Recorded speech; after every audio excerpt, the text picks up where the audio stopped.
All right, let's check volume. I think mine's pretty good.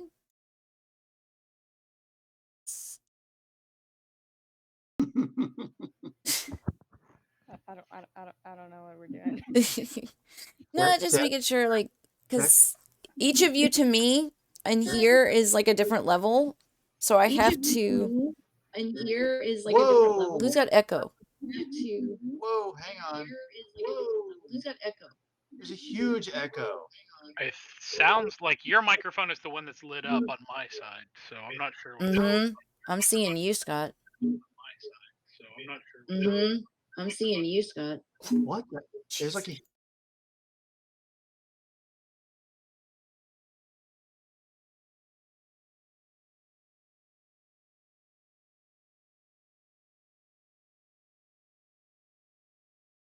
Testing. Testing 1, 2.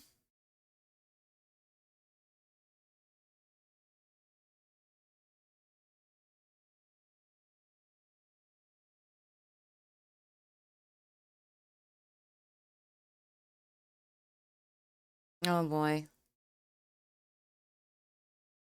Your cam cut.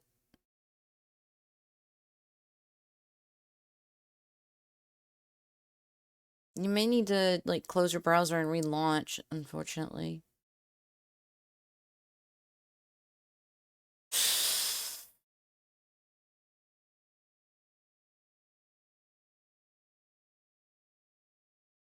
There we go. See if that helps. Well, while we're waiting for that, always plagued with technical difficulties here, especially microphones. We're cursed. Welcome to the playground. I'm Pixie Phoenix. Tonight we're doing Blades in the Dark, a live-action role-playing game. I'm joined by Nox, my storyteller. You guys might know him from Monday Night Vampire the Masquerade. And Persephone is played by Amber, my kiddo.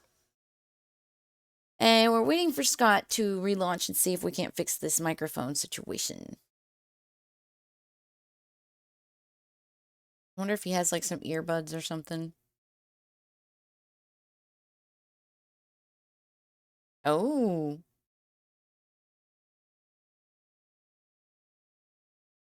Oh, shit, yes! That will do it every single time. Yeah, I always have to double check that I've muted. Yeah. Okay, so now that we got this fixed, I'll gauge you guys up a little bit around 25 maybe. We'll see how that works out. And we are joined by Scott, who plays Memphis, and I have a new character, Desi.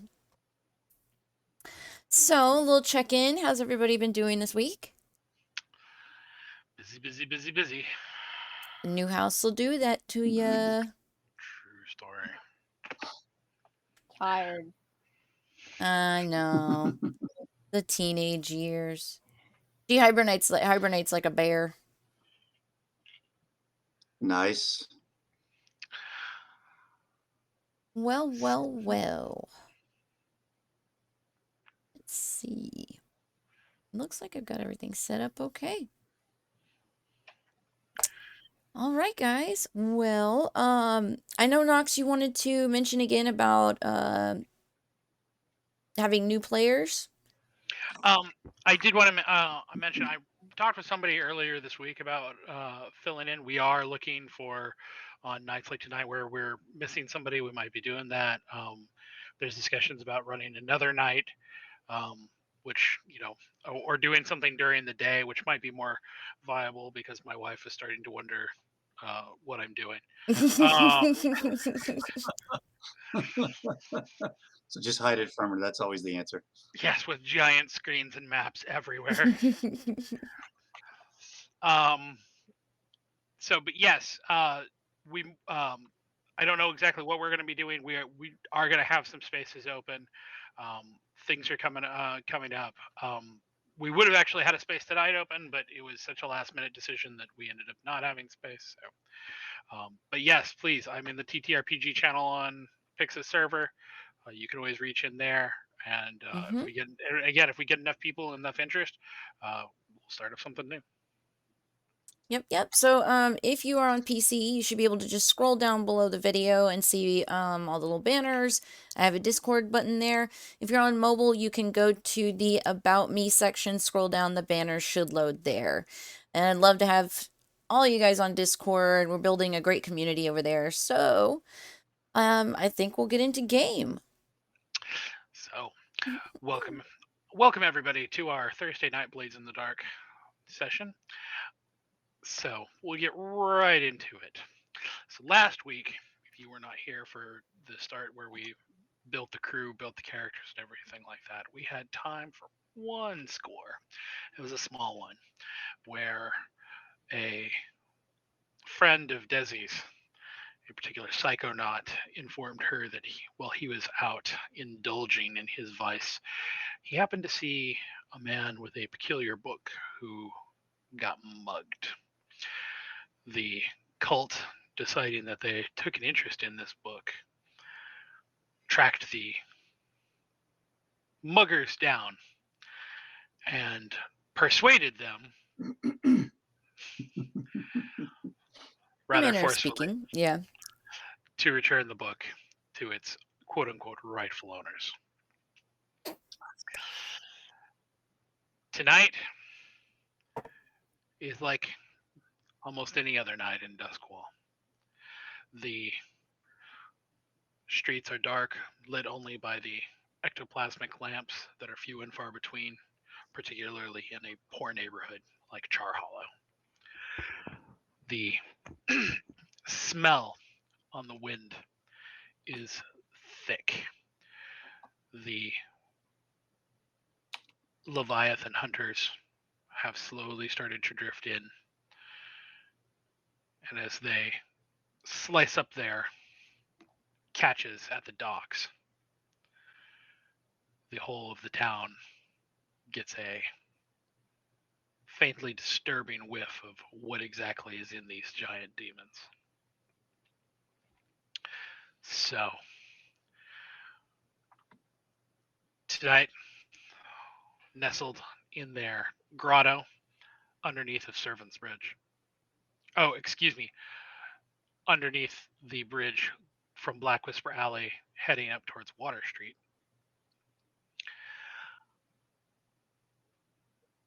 The three cultists find themselves needing to figure out exactly what they're going to be doing with their evening and how they're going to be reaching for a higher rung, so to speak. So, because it's our second session, there are typically speaking, there are 3-4 separate types of score types that can be pursued. You can engage in a criminal activity that is particular to your crew type, i.e., something that you would be good at as a cult. You can choose to increase your hold. Now, what that means is, since we are still kind of doing the explanation to go along with the game here, on the crew sheet itself, you'll notice if you go that right in the middle of it, there is a bunch of blocks, the very middle of which says lair, which is where you currently are. But each of these other things affords you some additional boon or more money or more reputation. And every single bit of turf that you hold decreases the amount of rep that you need in order to move up and become a stronger tiered gang cult. The other option is to pursue one of your enemies and attempt to reduce their faction and hold. Little revenge. Or, of course, if there is something you would prefer to do that is outside of those scopes, that is something that can be pursued. I mean, I like the idea of either going for a score that suits us or increasing our layer holdings. Mm-hmm. So if you were, so there's a couple different ways that you can kind of go about this.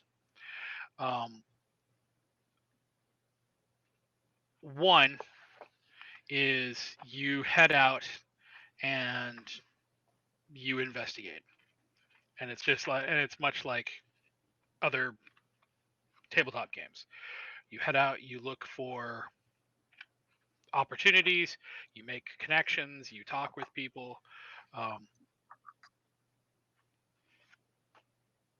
you hit up maybe your purveyors of your vices in an attempt to gain some rumors to figure out where maybe there's some loot or a proper score for you.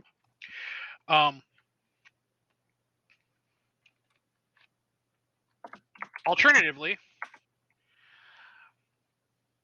if you are attempting to gain more turf, then that is simply attempting to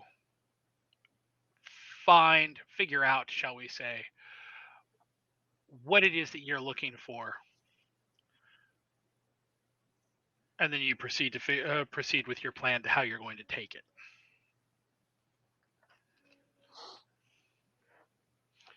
So, how does the cult proceed on a night like tonight with the Leviathan blood on the docks?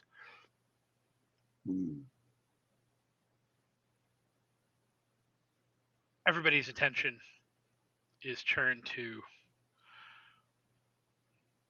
this horrid situation, mostly because nobody in the dusk can escape it. It is both their lifeblood and their penance, as one might say. So how do we, or is it possible for us to get other people in our group, like NPCs or anything like that, or how does that work? So you start out as a tier 0 crew, which is just you as the players. When you upgrade and you go from tier 0 to tier 1, I'm going to look this up real quick because I want to give you an example. You basically end up with, say, it's like 4 to 5. Okay.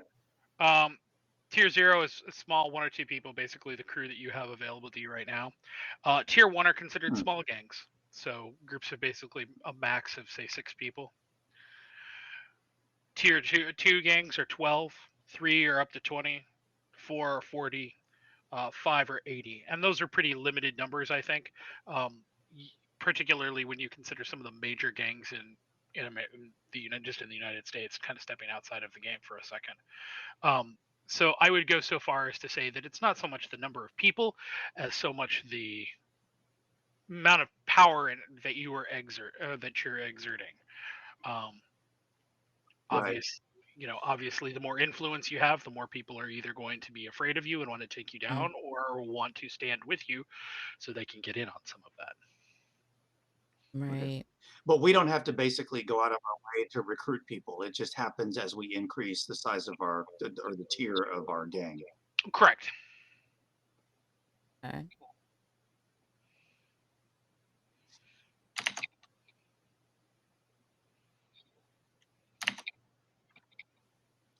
So, I mean, I'm hearing an echo again. Anybody else? Nope. I hear it. I hear Oh it's my God. slight. Slightly.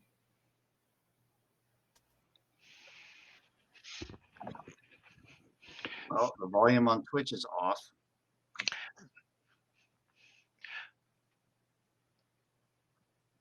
Anyway, why don't we go for a score, since it seems like that's kind of the focus of the game. Okay. So it. what are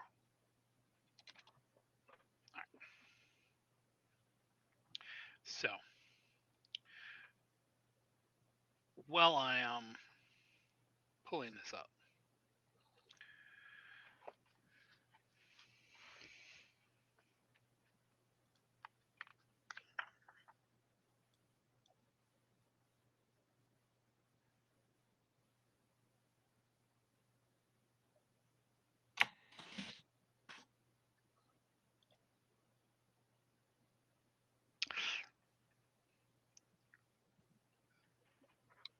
So,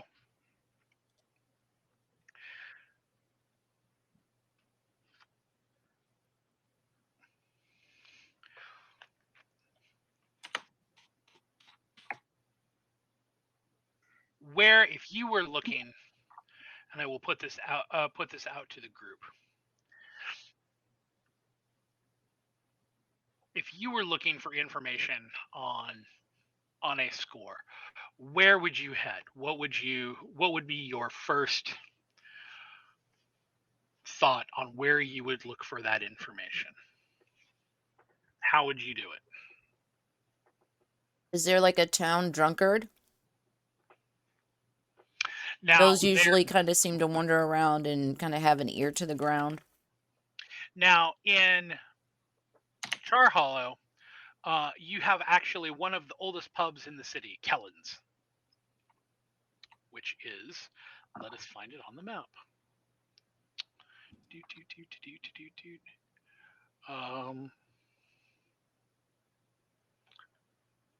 Kellen's, which is according to this, is in down here. Okay. In this area. One of the oldest pubs in the city with a dizzying selection of Skovlander ales and whiskeys. Rich and poor alike rub elbows here to enjoy the traditional food and music with their drinks.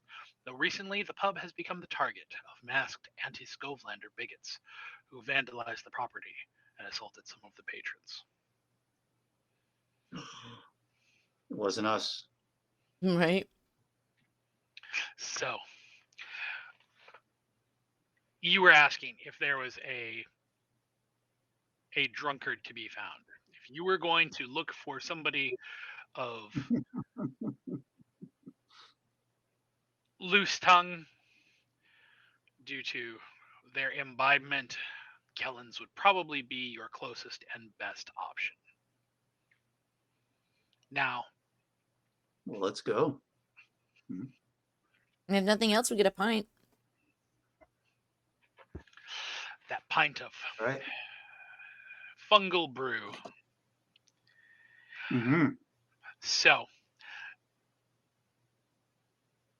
the three of you, I'm assuming all three of you are heading to Kellen's? Might as well stick together. Yeah. Okay. I mean, unless Persephone has other plans. No, I'm sticking with you. Okay. Okay. So, when you get to Kellen's, it is remarkably busy for the amount of work that should be going on out on the docks. There are a number of people who are looking to get away from it all. They are looking for opportunities to imbibe. They're looking for connections on other escapes, as it were. So, here in Kellen, how would you go about if you were going to try to pick up on the local gossip? What would you do? Would you resort to consorting with people? Would you resort to attempting to sway someone to tell you the local gossip? Would you attempt to just study the crowd? How would you? Would you? I'm guessing there's some ladies of the night here. There are probably more than a few ladies of the night, who are, shall we say, peddling wares. But they're likely going to be maybe at the bar, maybe kind of. That's fine. I just want to, cozy up to one, buy her a drink. Wonder if any of her clientele might be good for something. Okay, that's okay. So so let's kind of go on that just a little bit more. Are you attempting to demand this information from her in some way, shape, or form? Are you attempting to basically be friendly with her and hope that she gives the information up, or are you attempting to persuade her to tell you something? I'll try to persuade. Okay, so you're gonna be so persuasion. I would assume that's not gonna be under sway. So, Hmm.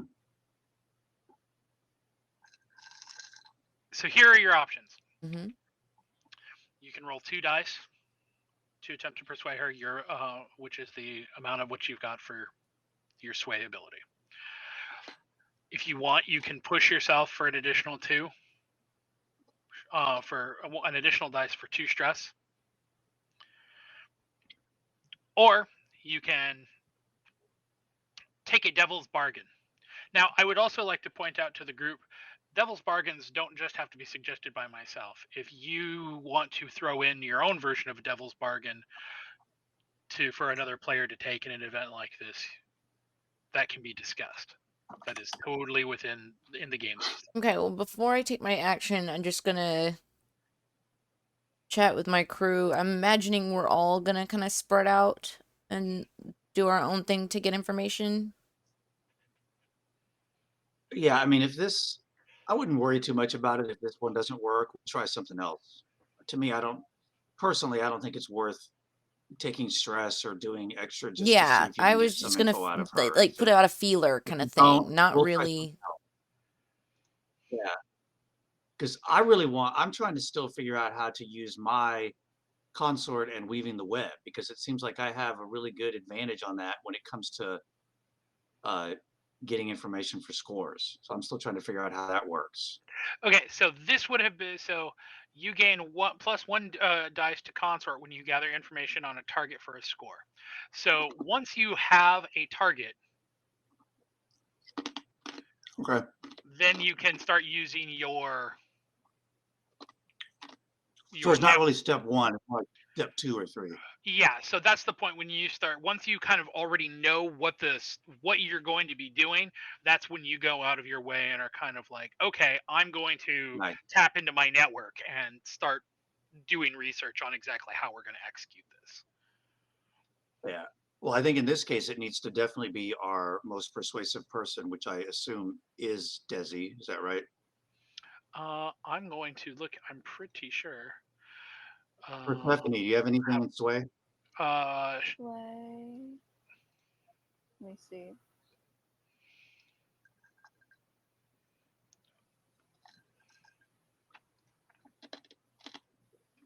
I have 1 in sway.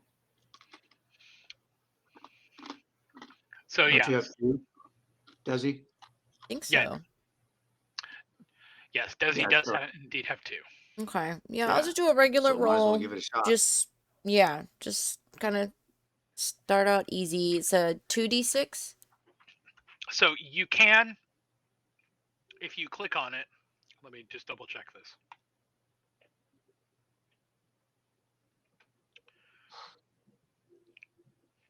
Yeah, I would say that it's even.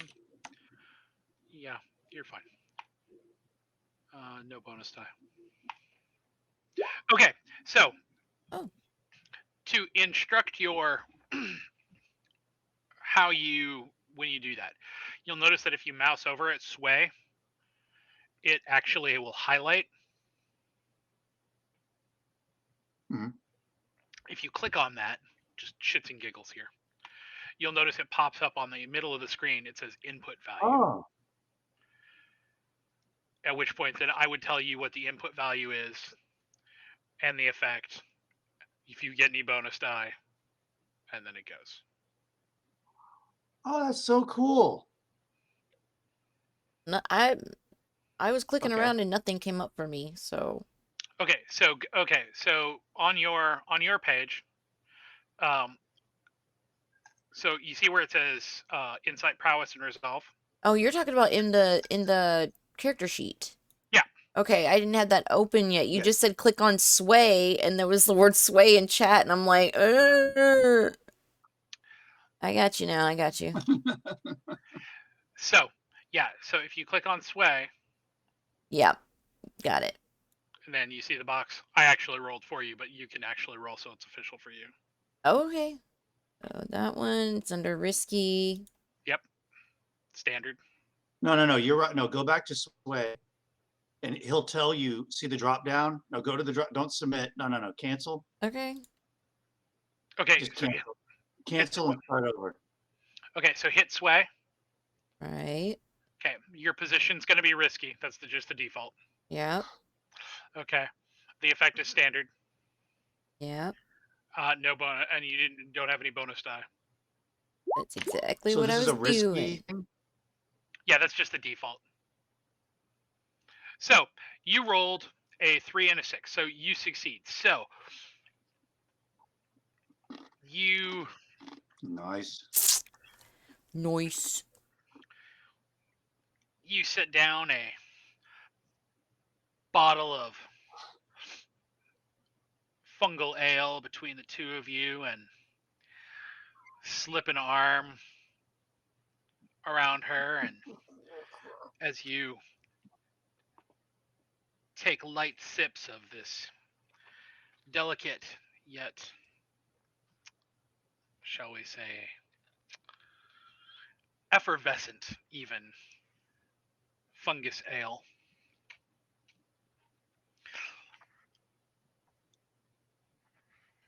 she tells you that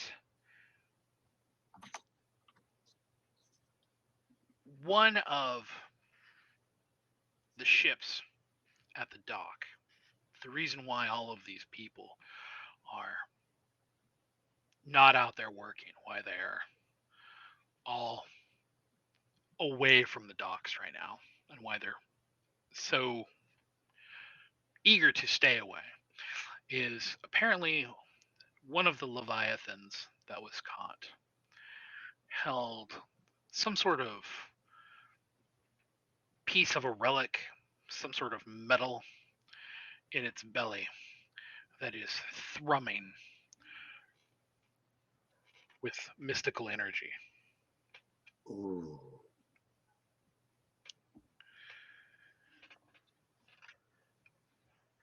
As a result, the crew has been having horrible, horrible nightmares, and the people who attempt to go near it hear whispers of some ancient power, some forgotten god. And because of this, only the brave or foolhardy are still continuing to try their work on the ship. You can be foolishly brave, right? Yeah. I would Brave go as so wolves. I was going to say I would go so far as to say that those two are fast friends. So,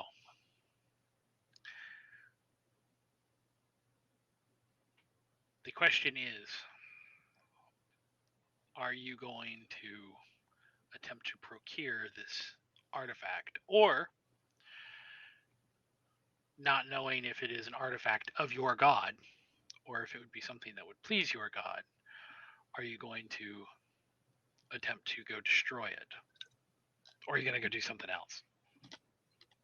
Well, I would basically converse with the crew. Is you know, basically explain what I Sounds was interesting. I think what we I should was go try it. told. I want to check it out. Is there a way though with the basic information we have to research this artifact first so we do find out if it is pleasing to our god or not? You don't really have. I mean, not to be too pointed. The information that you're getting that you have available to you as of right now is coming to you secondhand from a lady of the night who is again getting any information she's got of this from it's all hearsay at this point. Yeah. So So you don't even before you could even begin to consider anything, you would need to figure out where, which boat it is, where it is on the docks, and then anything else. Now, when you Okay. come now, so just before we continue on, are you still talking to the lady of the night, or have you since been like, okay, bye, and left her the bottle and headed back to Yeah, I'm heading back to the my restaurant? crew. You know, I got a Okay. little tip, little bird in my ear, so now I'm gonna report back and we can make a game plan. Okay. So when you get back to the crew and you tell them about this discovery, Persephone, when Desi tells you about the metal that is on the ship, the part of you that is attuned more closely than anyone else to whatever is beyond the veil, it starts to thrum. There is a faint buzzing feeling that goes from your ears through your eyes and on the back of your tongue. You can feel it. It's like behind the pads of your fingertips. There is not quite a compulsion to it, but there is a pull towards this object.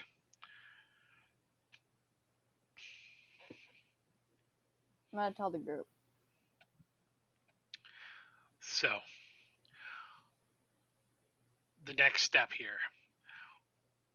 What Mhm. what is your first steps now to determining how you're going to go about this?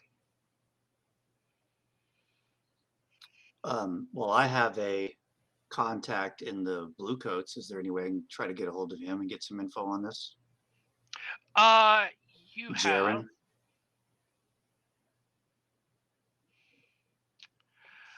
yes, we will say if you want to get in touch with Jaren, how are you going to go about this? Are you going to um, try to go talk him up? Try to go and kind of be like, hey, have you heard about? Are you going to go demand that he give you information about this? Are you going to attempt to I just sway want him? to, well, I want to use my consort skill, Okay. and uh, I assume that since he's my friend, we have some way of getting in touch with each other that's not as obvious as me just like walking into the office and just saying hi, you know. So whatever avenue we have available for talking to each other, I just figured I would talk to him and just say, you know, does he know anything about it? Okay. So when you okay, so roll. So then yes, if you're going to do this, um, roll consort. Roll your consort. Hmm. I would say that the position is it's default. It's risky. Um, your effect is going to be standard, and you get the +1 die because of weaving the web. Okay. Okay, so you know because you've known him for quite some time that he will be patrolling through the market, kind of going around in the area, doing the sometimes extraneous things that blue coats do, uh, enforcing the law, a little bit of racketeering here and there. He's also an archivist. Let's not forget that. So it is not particularly difficult for you to find the group of blue coats that he is in, and it only takes the barest of nods and murmurs on the street for him to come up with an excuse, step away from you, from the other blue coats, and meet with the three of you in a dark alley. When you tell him about what you've heard, that there are some sort of problem on the docks that is keeping the workers away.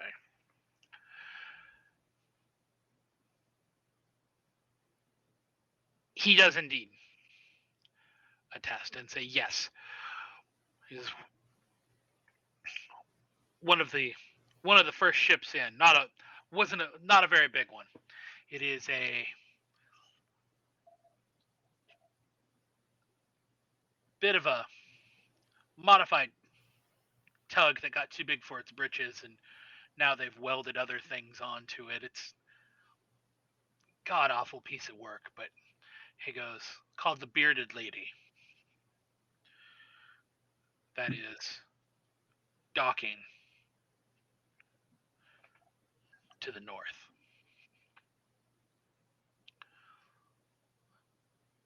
He says, we've posted, the city has posted some guards around it on the very outside of it. And there are definitely some other interested parties who are poking around. But the boat itself seems to be a bit of a, shall we say, mystery. No one's real sure what is on it or what they found. We've heard all sorts of rumors of an artifact, of some strange magical metal, of old world technology. We don't know. But the captain is also missing.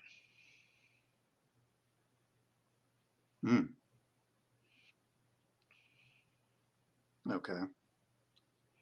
So there's some guards, there's other interested crews. And I can't imagine something like that is going to sit unattended for very long. All right, Jaren, thank you for the information. He shakes your hand, does the secret handshake. Yes.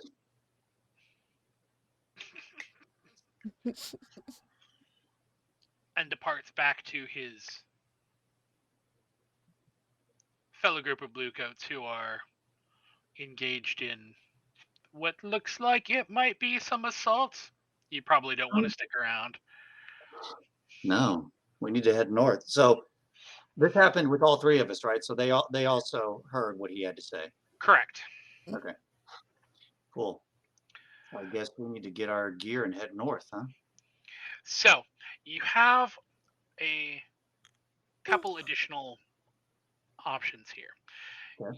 You have enough information on the score to head to it immediately. But I would also say that there is an outstanding question about the captain. And that might be worth investigating as well. Okay. Maybe there's a reward in it.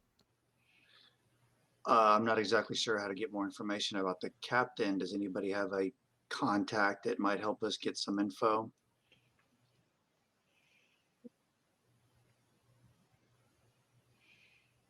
I don't remember where contacts are listed. So, okay, so this is also something that's worth mentioning. Well, you have your strange friends that are also available to you. Your purveyors of vice are also considered, for all intents and purposes, to also be a source of information. A source of information. Nice. My guy works in the market, so So we're close to, are we close to that market where Desi's dude is? So the Tykerosi Rooftop Market in Silk Shore Okay, that's not where we are. is, so if you look on your map, if you look on the map, you'll see that Silk Shore is actually right across the Silk. But if you're looking, so we're going to do a really quick map switch to the big one. Yeah. Okay. Yoink. Is everybody here? Did everybody make it? Mm-hmm. Is everyone alive? Right. It's all unfocused, but yeah, I'm on the big one now, I guess. About to Yeah. fall asleep, but alive. Come on, Em. I'm Wake up. trying. So in order to get across to Silk Shore and the rooftop markets, you're going to actually have to either go south from Char Hollow and cross near the prison, Mhm. or you're going to have to head north from Char Hollow, and you would have to go through Crow's Foot, across the bridge, and then down. Wow.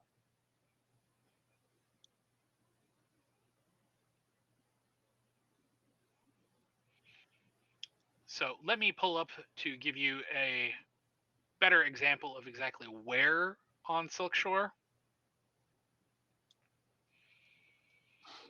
It is so nice to be able to do this.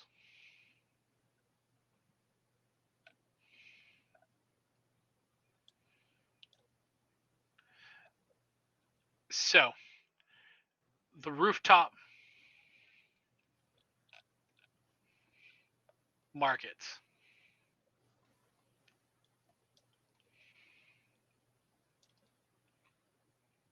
Hold up, someone's trying to call me.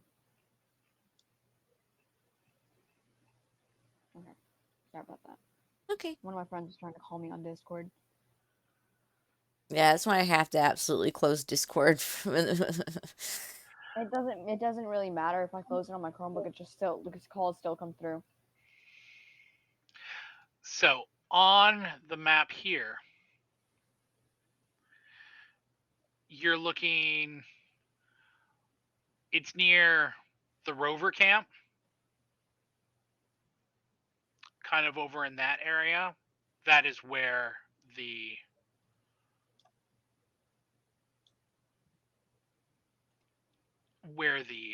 market is.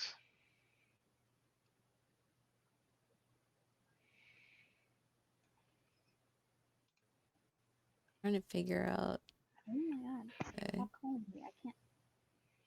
Hold on, I got Okay, you. so in the northeast,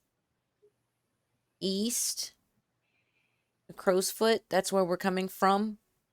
So you would have to cross. And this is mostly important for what kind of situations you might run across, but here, let's go back to the main map to give you a better.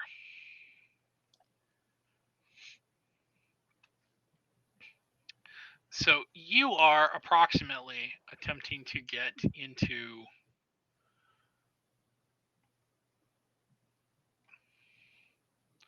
vaguely like this area over here. Okay. You are currently Over here. well, Right. Kellen's is right here. So Yeah. you've got a fairly decent way to go. Now, there are a couple different ways that you could attempt to pursue this, to get there quicker or take longer. Okay. You could, of course, cross over the bridge, go south, cross the bridge, go by the prison, head through Barrow Cleft, and through all of the farming areas, and then head north. You could go north, going through Char Hollow, Crow's Foot, crossing over to Silk Shore, and then heading down, going across Taffeta Bridge. Or you could theoretically find someone to put you in a boat and Right. ferry you across the Silk and possibly down the Little Dusk to get there very rapidly. What do you think, guys? I don't know. I mean, the other option would be for us to see which of our other contacts might be closer. Right. Or even So on the way if we want to hit more than one, but Yeah, just for future reference, that might not be a bad idea for us to know where our vice contacts are. so So looking that's at the big map, Persephone, your Church of Ecstasy of the Flesh, Nelasan, is in Brightstone, where is which is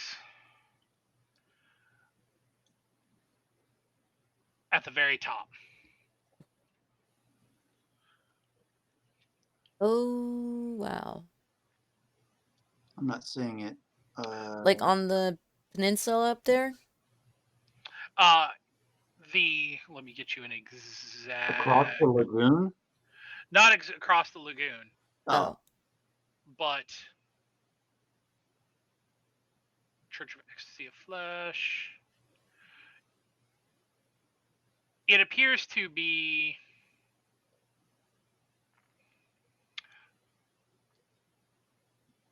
Oh, in the giant church.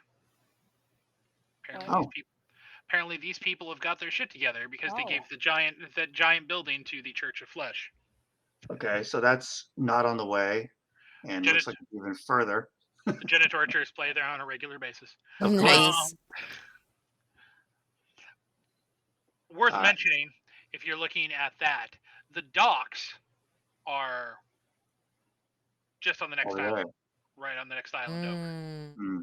So on the landmass called the docks. I'm shocked. I know. what?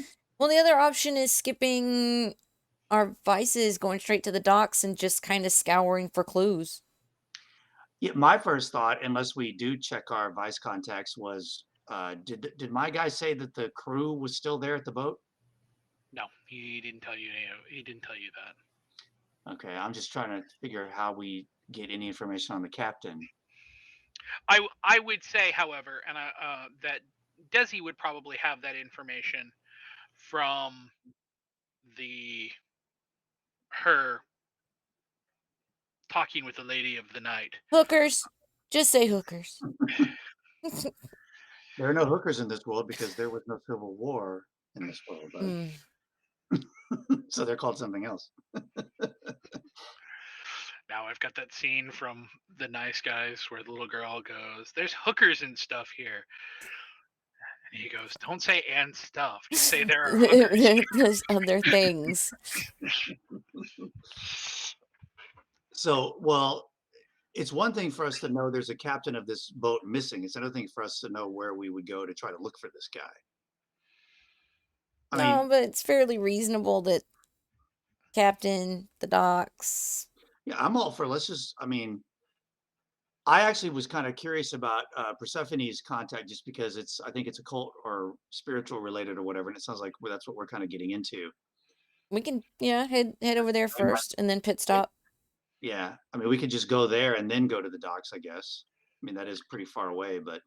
Well, but if we can get someone to ferry us up the Great Canal, we can go over to Emperor's Way and cut over the bridge. Yeah. Well, sorry. I was going to say, so the other contact that Persephone has is an actual demon. Oh. Well, let's just call for him right here in the market. So the question becomes: are you willing to maybe do a demon deal with the literal devil in order to get more information? And what would you be willing to barter for this? I mean, is that always the way interaction with a contact would be? Because I didn't have to do that with my blue code. Is it because it's a demon? Demons typically tend to be a little bit more demanding. Um, so just because this is kind of a not meta discussion, but just kind of something to keep in mind.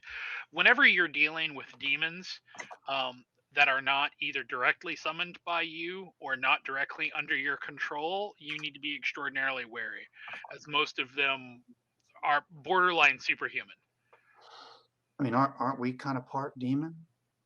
No, you have feathers. I don't have feathers. I got horns, like every demon.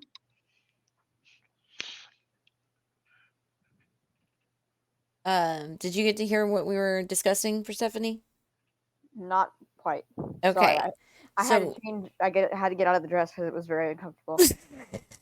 I told you it was too hot to cosplay. So we're talking about heading over to your temple or church or whatever. Or you calling on your demon and we can make a deal for some information.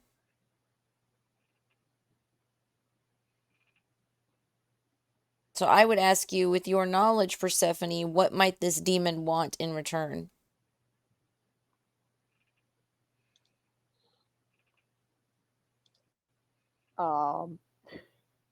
It's okay if you have to ask. Chicken wings. Hey. The teeth from a blue coat. We can arrange that. I am curious. I do not know. Huh? It's okay to ask Nox. So you're like, okay, what would my character know about this, and do I need to roll for this knowledge? Like want in return for my knowledge? So that's going to be greatly dependent on, of course, your success with how successful or not successful you are with attempting to meet up with them. But I will say that the likely outcome of that, at a bare minimum, is either some sort of offering that you will be required to complete within a reasonable time period, or some sort of project that you will be forced to engage in your downtime in order to maintain your status with them. I'm fine with like doing a project in the downtime or. Yeah, let's just see what happens. Yeah. Yeah. Okay, we'll check out Demon. Okay, so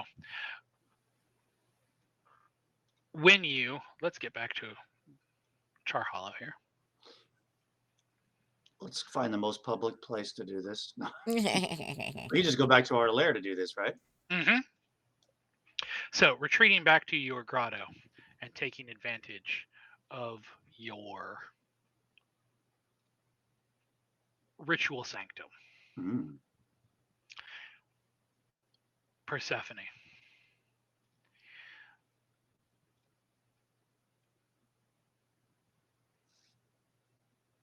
When you reach out to commune with Satara, what are you attempting to do? Are you attempting to merely kind of attune yourself with what's behind the veil and attempt to kind of contact it by osmosis almost? Are you attempting to command the demon and demand that it give you information? Are you going to it and attempting to consort with it as if it is a friend? Or are you attempting to sway it to see what to your information? Are you attempting to bring it into what's your motive behind it? Do you want to just be demanding? Do you want to be nice? Do you want to kind of persuade? Consort? Okay, so roll for consort. Position risky. It's a risky position. Standard. It's going to be a standard position. No bonus dice. No bonus dice. Mm. Ooh. Wait, Is that a success? Yeah, 4 is a success, isn't it? 4 is a success, but there's a complication. So, when you are in the ritual circle and you are whispering the words that you have whispered in the past to pierce the veil and pull the attention of Satara, there is an effect in front of you. It's almost like smoke with no fire that just starts to waft through the air at a point maybe 3 feet, 4 feet off the ground directly in front of you. The smoke thickens, and as it thickens, it starts to have a oily black quality that becomes thicker and thicker in the mass.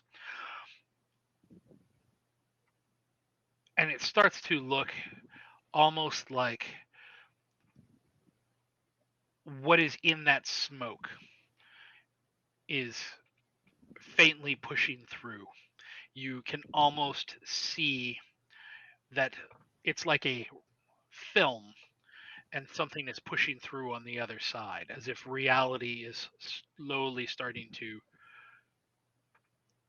have something push through. It does never completely. The smoke thickens quite a bit. The face, if you could call it that, is wide with a single curling horn that goes across the top over what look like too many eyes. The voice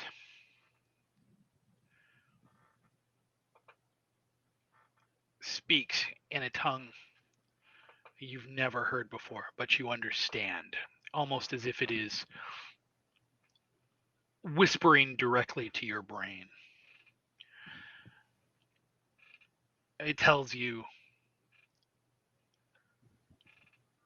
two things. The first is a picture of a boat. It is a rickety, horrid little contraption that is, the deck is covered in Leviathan blood. And there's no one on it. It is on a pier far apart from any other boat. You can see in your mind's eye that there's nothing nearby. The other thing that it whispers to you is about a key. It is a key that is somewhere in the burnt water.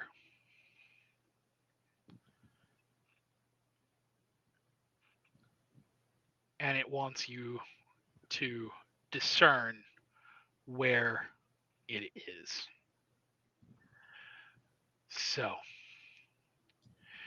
you have a project now.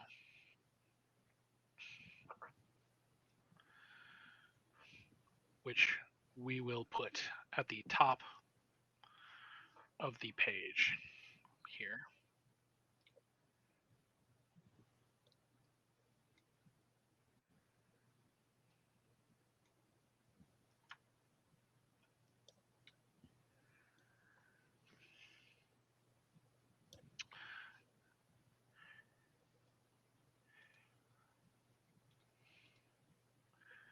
I can do this. I know how to do this.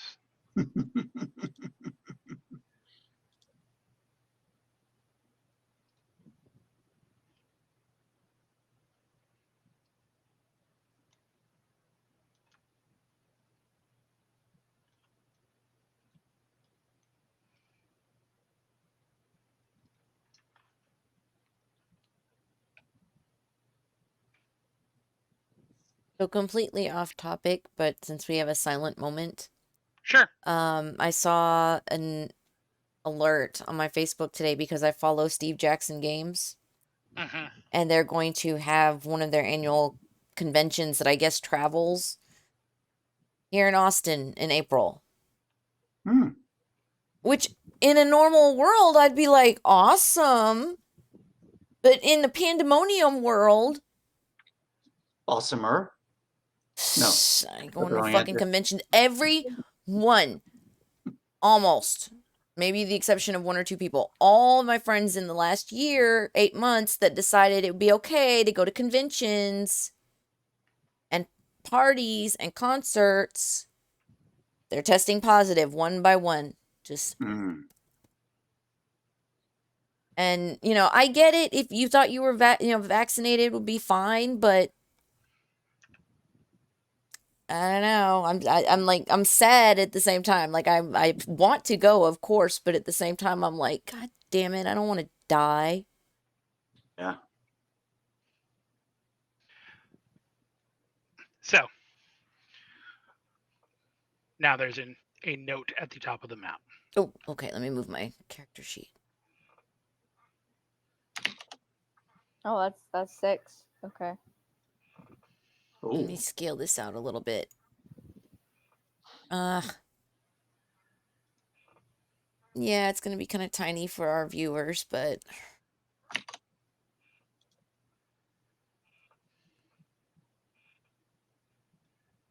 I'm hearing a kitty, but I can't tell if they're in the bathroom. No. They like to hide under the bed, and then I think I've gotten everyone out, and then like 2 hours into streaming, somebody's like at the door. Let me out. Let me out. So, Persephone. With that, the smoke dissipates. You know that you could, if you saw this boat, you'd know it. If you even saw the docks near the boat, you'd know what you're looking for. But you also know that you have a reasonably limited amount of time to find this key, or there are likely to be consequences. Don't worry about it. All right, so as her crewmates just standing around, is it just seem like she's like in a trance? Like, what are we seeing when she does these demon calls or whatever? So you have seen things before that defy explanation. Almost everyone in the dusk has had some sort of a encounter with something that would be considered supernatural. A ghost, Gotcha. a demon, vampires, a hull. So it is not so much a weirdness to encounter a demon so much as it is a bit of strangeness to watch someone actively not just communicate with one, but to draw it into your home functionally. Hmm. It Okay. is, and of course, there is some amount of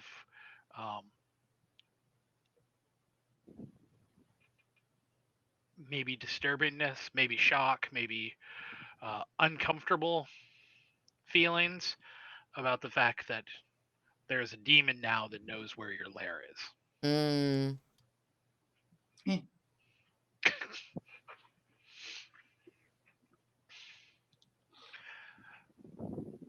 So,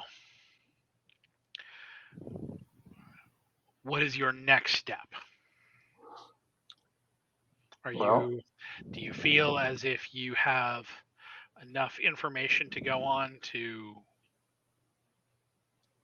start the score, or do you want to continue attempting to do research before you actually engage? Well, at this point, has Persephone told us what was seen and said? I will leave that to Persephone? the dear lady herself. I'll tell you. Okay, so now we know what was said, and so my first question is, you said you saw docks. Do you already recognize them as a place you've already been or seen, or is this someplace that's wholly new to you? I would go, so that's probably not going to be enough of a question because of the fact that Duskfall is such a locked box, as it were. Very few people who aren't actually Leviathan hunters actually ever get out, but because it is one city that is kind of everyone has been there, so everyone has kind of been most places in the city. Okay. Most people have seen what the docks look like. Maybe not everybody has been inside of, say, Strangford's mansion, but most people could identify Strangford's mansion from the outside Gotcha. by experience of being like, oh, hey, a rich asshole lives here. Right.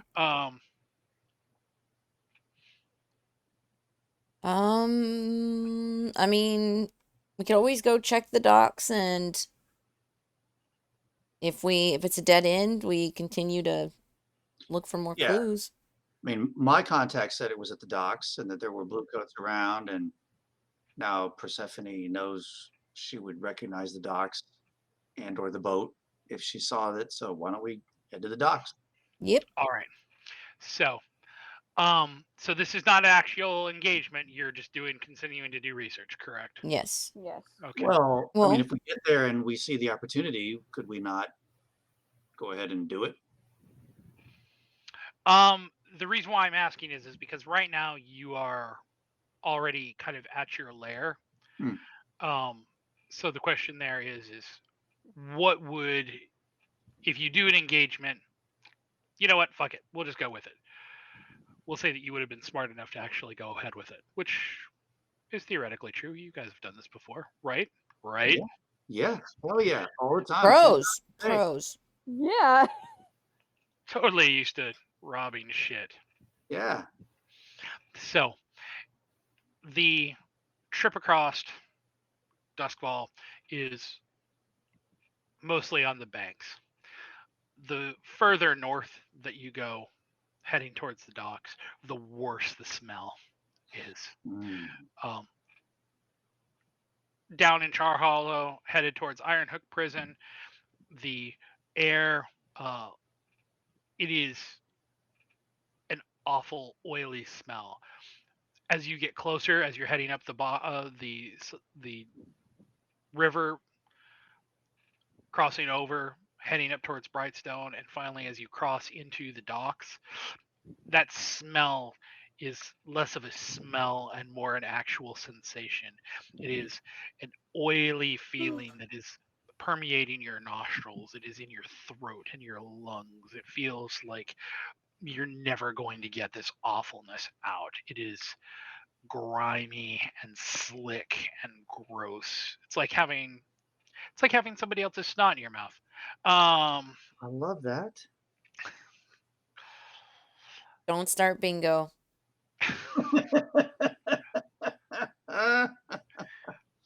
Somebody apparently already did. So as you cross, going down Old Scov Road, hitting the banks, heading up the Crow's Neck, through Admiralty Park, and then going through the fish market, you notice that there are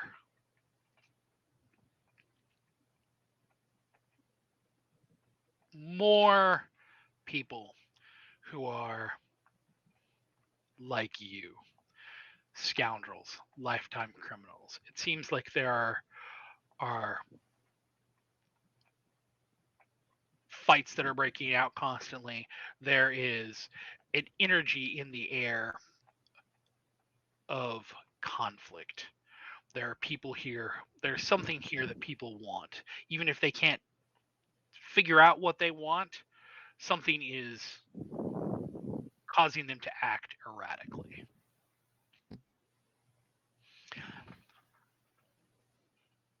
when you head down and get to Benthic Way,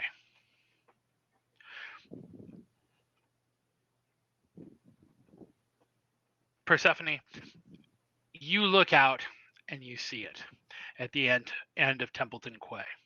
There's no other boats there. All of the other docks are completely empty. But at the very end of Templeton Quay, it is this rickshaw modified tugboat that is how it is actually still floating. You have no idea. This thing looks like the very definition of a shipwreck, right, waiting to happen. But on the dock, there are 3 sets of blue coats. There is a set of blue coats that is right there, 2 of them that are right there at the entryway onto the dock. There are 2 more that are near the boat itself, though from where you can stand, where you're standing looking out at it, they seem weirdly sluggish. Their movements seem like they're under the influence of something. And there are 3 blue coats that are in the middle of the dock that seem to be looking at the 2 that are near the boat a little worriedly. You, Mephis, also notice that on the dock across from that, on the Black Quay, there appears to be some people wearing hoods, maybe sporting, it looks like some sorts of rope,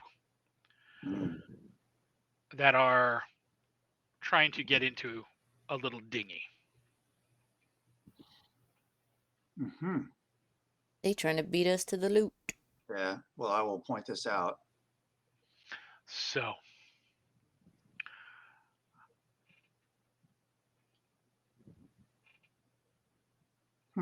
how? I roll obfuscate and sneak by everybody.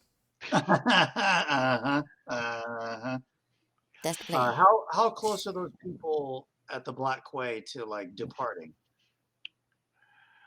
They're not. They're still. It looks like maybe they're still loading stuff onto the boat. They're not. They are not departing yet. But looking at them, you could guess that they're probably not too terribly far off. How many of them? There's 4. Get them cops on them.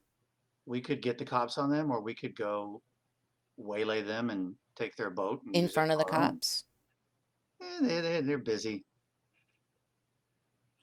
I mean, What do you think, Persephone?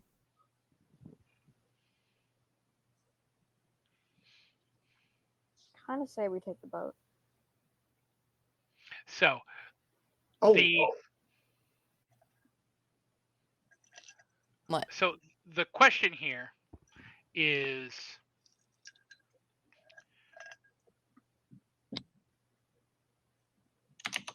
what is, so there are a couple different ways when you do an engagement roll. You can start your plan assault, where you're attempting to do violence to a target, and the point there is the detail that you would need to provide as your point of attack. If you were attempting to start this as deception, i.e., lure, trick, or manipulate your way, your point, the detail that you guys need to provide is the method of deception. If you are attempting to trespass unseen to start the engagement stealthily, your point of infiltration is what you need to provide. I would not say that occult would matter here, but if you're attempting to do something through an occult method, you're attempting to engage a supernatural power, and so you use the arcane and what kind of arcane method you're going to use. Social, negotiate, bargain, or persuade. The social connection, i.e., who are you going to approach? How are you going to do it? And transport, carry cargo or people through danger, and you have to provide the route and means. So I don't necessarily feel as though occult is perhaps the correct choice here for engagement. Though if you guys think that wrong, and you can, Yeah. but I feel like any of the other methods of engagement have at least some active angle which you could partake in here. So, how are you choosing to engage? Well, one thing I wanted to ask real quick, Sure. because we did see a couple of blue coats, so they seem kind of distracted. Do any of them seem like they're paying attention at all to the people getting into the dinghy, that they're even aware that this is even going on? I would say no. They're the blue coats that are in the middle of the dock seem way more concerned with the two blue coats that are near the boat. Okay. Yeah, so let's head over there. Are there other people around, or is it pretty much just that's it? It seems like there are people who are, traveling on the road. This is a fairly well-traveled road to go from the boats and all of that. But again, the number of people who are actually working on the dock is surprisingly minimal, despite the fact that there are, in fact, leviathans that have been hauled in that need, their internal organs and whatnot moved Cooked off. and eaten. Clean them and gutting. Okay, well, I say let's just head over there then. So, okay. Another input from anybody else in the crew. Okay, so Well, we gotta figure out how. Like, do we want to stealth up to them? Do we want to just approach openly and try to Oh, that's deceive why or? I asked if there were other people around, because if there's other people around, we can just walk up there as if we're there for some other reason. Okay. Well, there's no other boat. There's no other boats on that. We're trying to get this guy's boat so we can take it out to the boat. Okay, so you're attempting to go to the Black Quay, correct? To get the dinghy from the other. Yeah, because I'm assuming they're a rival crew that wants to get over to that boat. So I figure we take them out and take their boat, so we eliminate them as a rival, and we get their boat, which is a way we get to the prize. That's Okay. my thought process. Okay. I'm shit for prowl though, so if we're gonna try to go sneaky, I mean, I got one in prowl. I have waiting for it to load. None in prowl. So yeah, I mean, if we're not gonna, necessarily get caught by the blue coats, I say, yeah, your idea, just approach and take them out. walk over there. Okay, so you are attempting to stealth over to them, just to give you, and it would give us an element of surprise. I mean, we could try. I mean, I figured I was just gonna walk that way. I mean, like I'm here for some other reason, stealth by being obvious, like sort of approach. Okay, so you're just basically going to. So this is more of a deception then. You're attempting to basically insinuate yourself into the circumstances around the dock and make it appear as though you're there for something else. Mm-hmm. Sure, why not? I mean, is that what I mean? I have nothing in prowl. I assume it's still possible to make a roll even with nothing. Is that? So when you have nothing in a skill, you have two options. You can push yourself to give yourself the one die, or you take 0. You roll, basically take the 0 dice, and what happens is you roll 2 die and you take the lowest result. Yeah. So yeah, my thing is either we just walk up there and try to deceive them by being obvious. That whole approach of if you don't act suspicious, then you don't garner suspicion. Right. Right. No, I agree. So I don't even know what role that would be, but I mean, why don't we just try that? Well, hold on. This is your engagement roll for the score, correct? Looks like this will kick it off. So if this is the engagement roll for the score, then here's where we start. Well, real quick, if this is going to start the score, do we want to go ahead and take the bio break? This is actually a pretty decent place to, if we're starting the score now, this is a pretty decent place Sure, to take yeah. a bio break. Okay. That sounds great. All right, everybody. So we're going to take a quick bio break. Should be back just a little after the top of the hour. And we're going to kick some All right. ass and steal a boat. The true task is going to be if we can keep Persephone awake long enough to do this. And then I'll go splash some water on her. Wake up! No. Wake up! Okay. We'll be right back, everybody. Stick with us.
all our sound and our mics, and we should be good to go.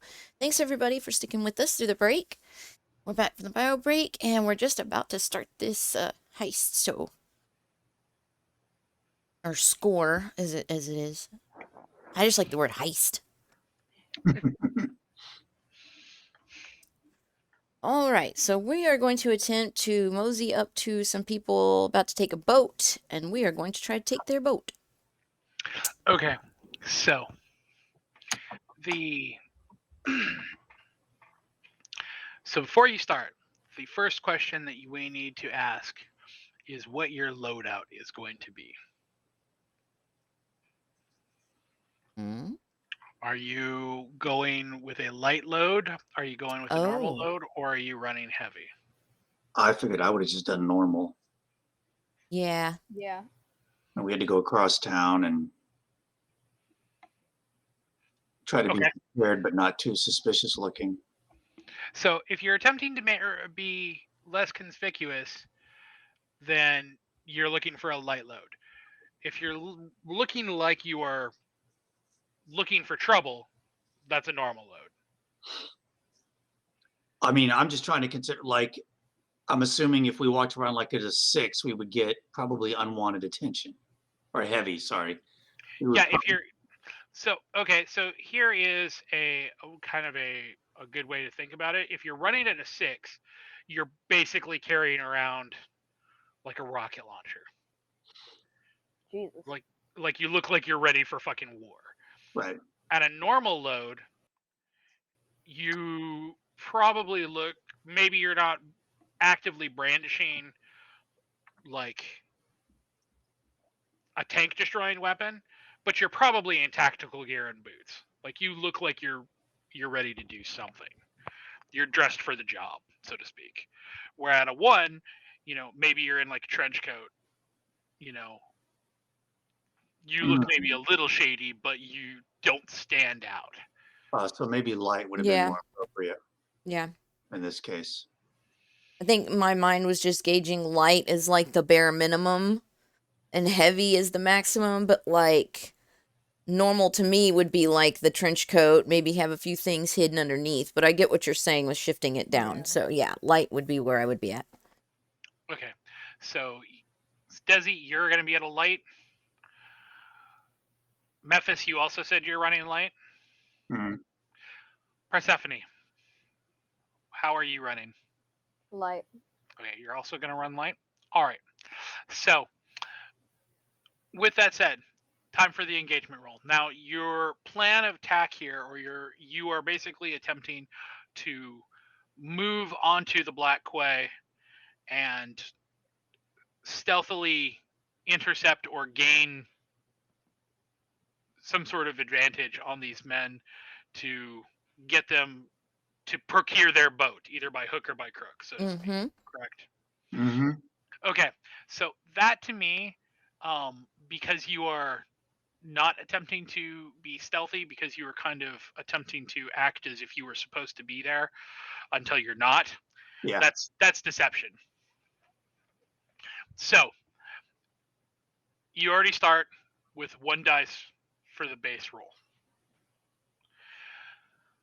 You get an additional die because of Memphis using his contact to do this, so you got 2 die. Nice.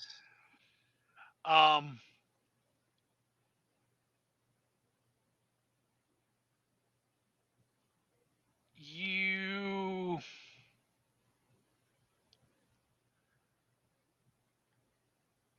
friends contact provided aid or insight. That's 3. But I would also say that you've got enemies, rivals interfering in your operation, so that takes away 1. So you have 2 die. So who is going to roll engagement? I mean, I guess I'll do it Okay. unless there's an objection or another volunteer. I would only bring up if any of us had anything else that would give an advantage, but if we don't have anything to add for advantage and if it's equal, then have at it. Okay. Does this?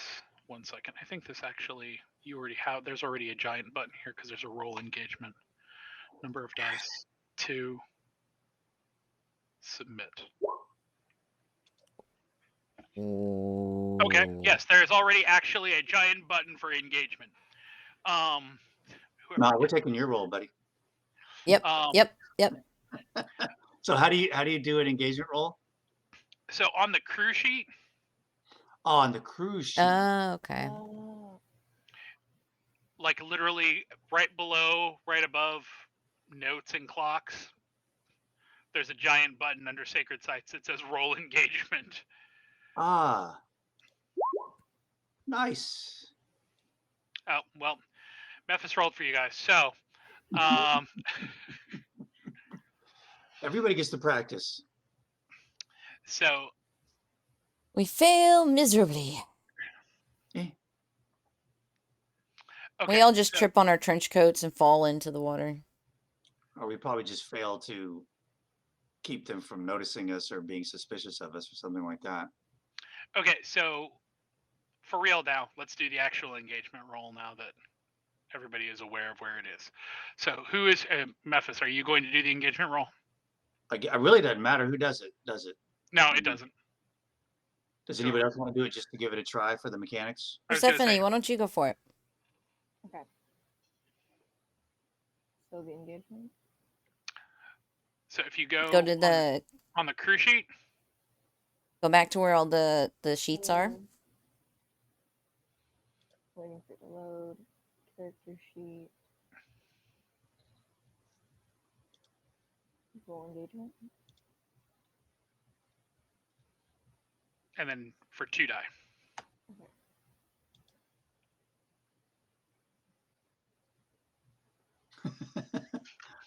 All right. So now he wouldn't just let us keep the first one, could he? Nope. Now it's Desi's turn to practice. So why don't we give Desi a go? Not how it works. So,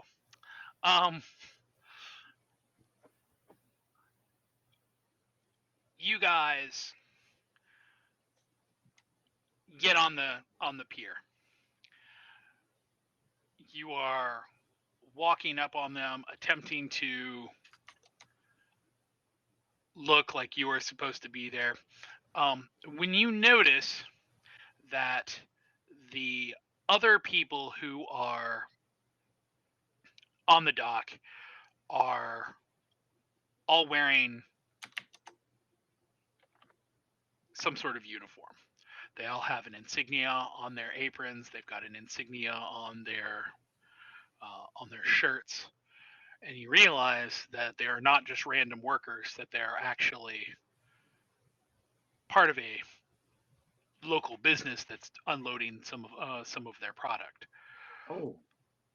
Which makes you stand out like sore thumbs against the rest of the people who are there. So when you walk up attempting to insinuate yourself as if you are part of the group, you are so far not a part of the group that you stand out very, very badly. So they are your approach is basically blown. You are seen coming. But do I understand that we just found out they are not a rival crew? They're just some business that's just doing their normal unloading? No, those people are it's the other people who are on the dock. Oh, I thought it was just those people loading the dinghy on the dock. No.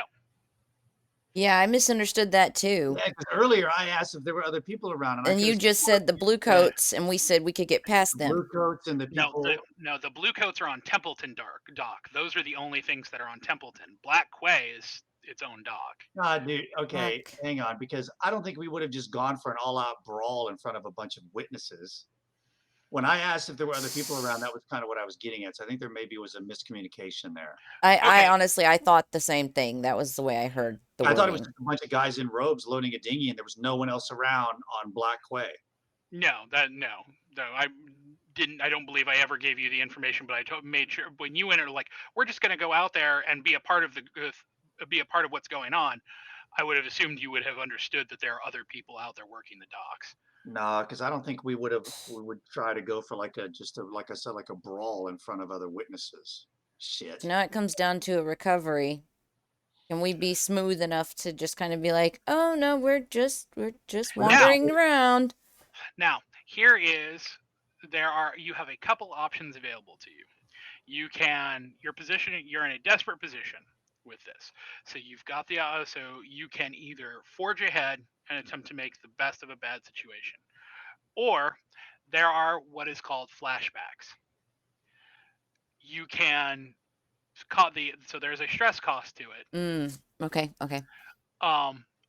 You pay 0 stress, which is an ordinary action. You had an easy opportunity, 1 stress for a complex action or unlikely opportunity, 2 for an elaborate action that involves special opportunities or contingencies.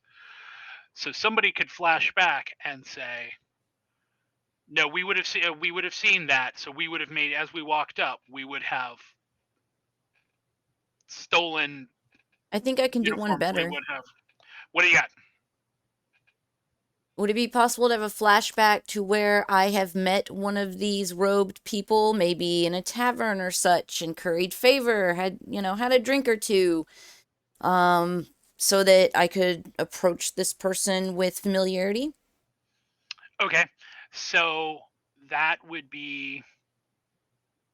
So that is. I'm going to say that's a fairly elaborate action for that you would have just happened to know somebody here. So I will say that's going to be 2 stress if you want to do that for a flashback to that. So you'll take 2 stress and then you'll need to make a roll to give you the opportunity to see what your interaction with this person would have been. Sure. I mean, no better way to learn the game than to play it out. Okay, so 2 stress, flashback. You say that you met them where? Where did you meet them? How did you meet them? The night of drinking at the tavern. He was there with a group of his cronies in their uniform, and we just somehow struck up conversation, introduced each other. So, we've had a few drinks, night of conversation. So, okay, so just to clarify, you are talking about the people who are working on the dock, not the 4 crew members who are getting in the dinghy, correct? Right, because we're trying to bypass those guys without pissing them off before we get to the dinghy. Gotcha. Okay, so you would be. So are you attempting to? I'm guessing you are either attempting to sway or consort with them. Or how are you when you would have met this person at the bar? What would your interactions have been like? How would you have gone about this?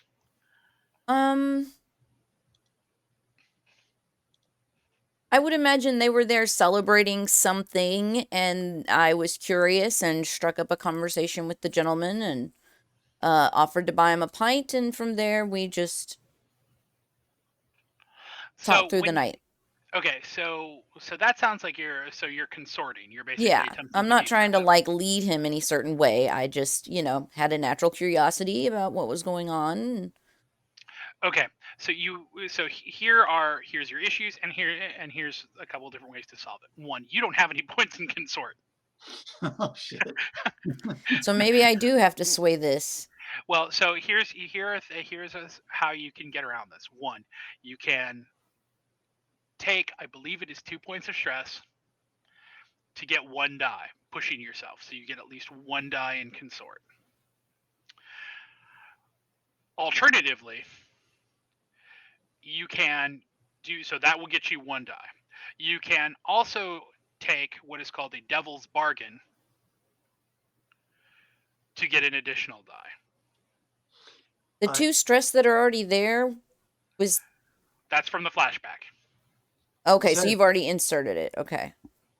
But it would be 2 more stress for the roll. Correct. Or the Or bargain. Or- bargain. Or you can do consort with 0, and then you roll the 2 and you take the lowest option. Let's do the bargain. Okay, so you're not going to push yourself, but you're going to ask for a devil's bargain. Sure. Okay, so here is my devil's bargain to you.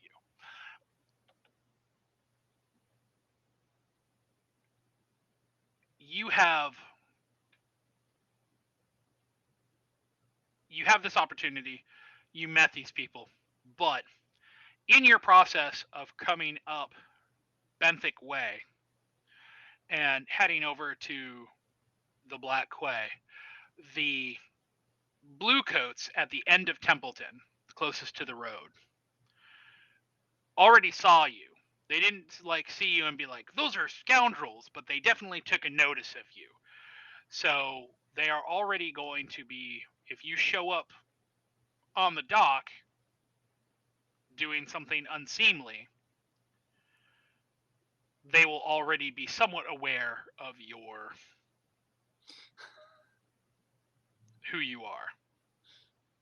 Now, keep in mind, both Memphis and Persephone, if you guys can butt in here and come up with a better devil's bargain, if you have an idea of your own.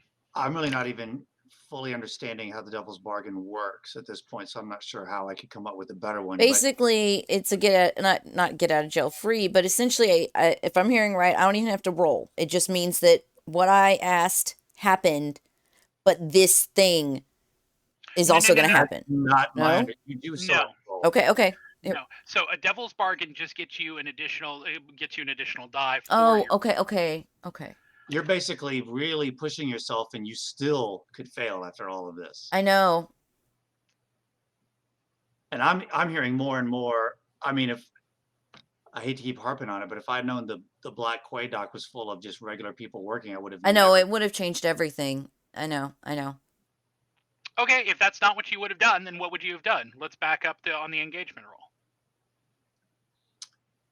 Man, the whole thing is just seeming very, very difficult. I mean, so we've got Bluecoats on the Templeton Quay dock. Mm-hmm. 2 of them or 3 of them are there's 2 at the very end of Templeton Quay near the boat who are keeping an eye on the boat, but they appear to be there's something wrong with them. Right. There's 3 that are basically at the thick middle part of Templeton Quay, basically on the O, that are basically looking down at the boat, who are somewhat concerned about their compatriots.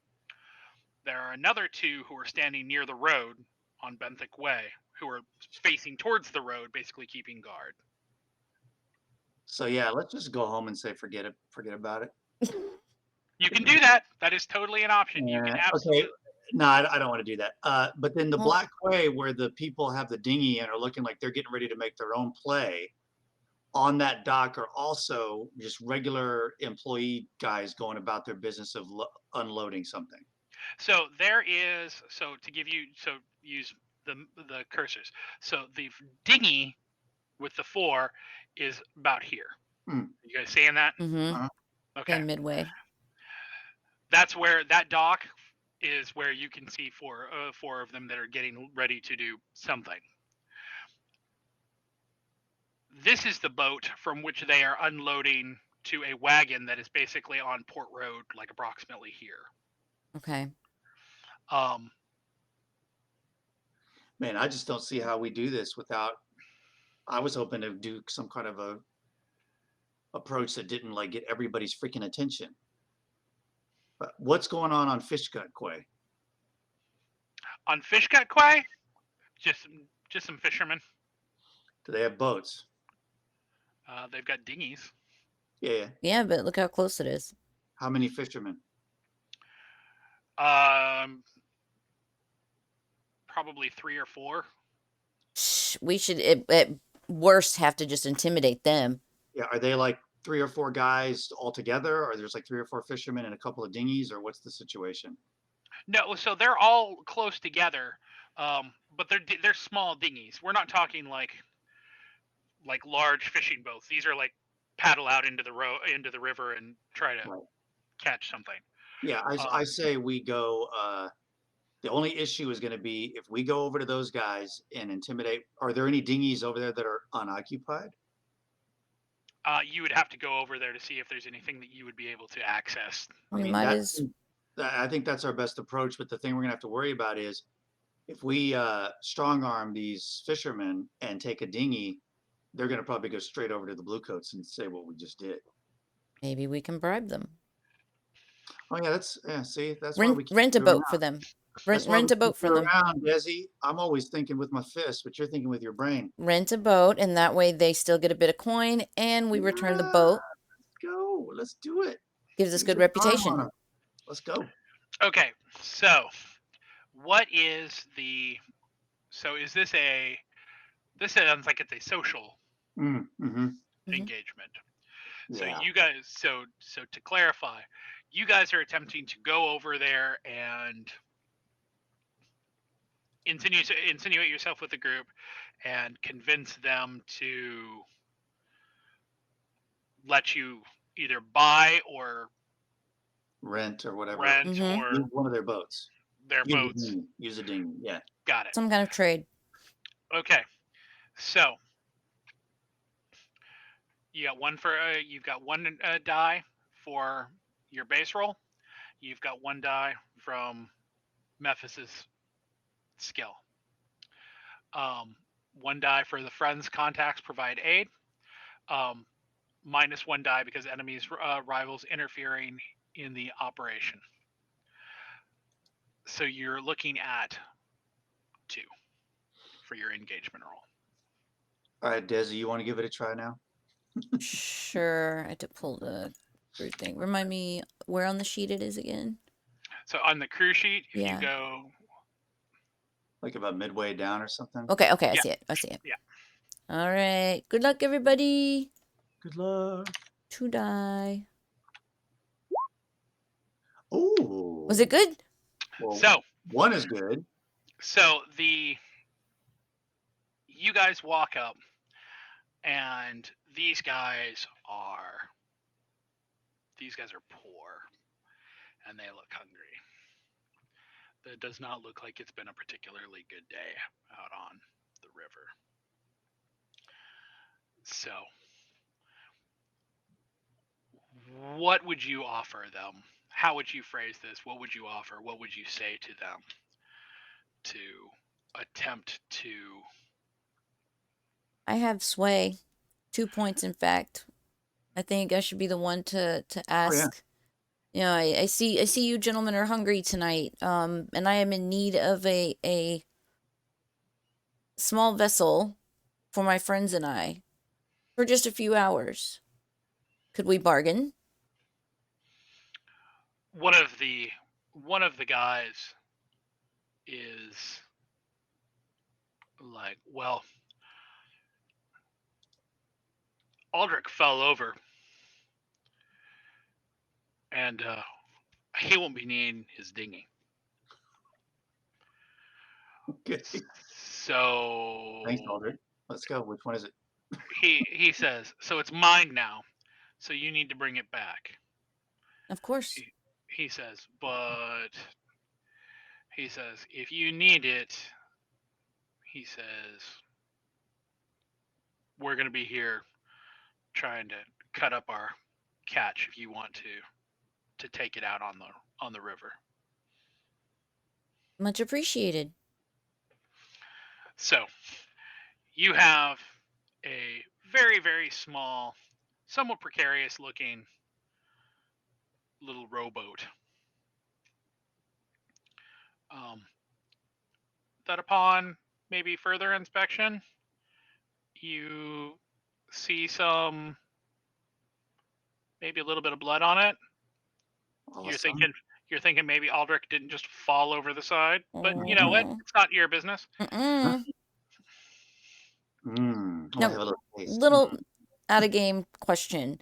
So when we do actions like returning the boat, is that something that would garner us reputation, or No. it's the bigger?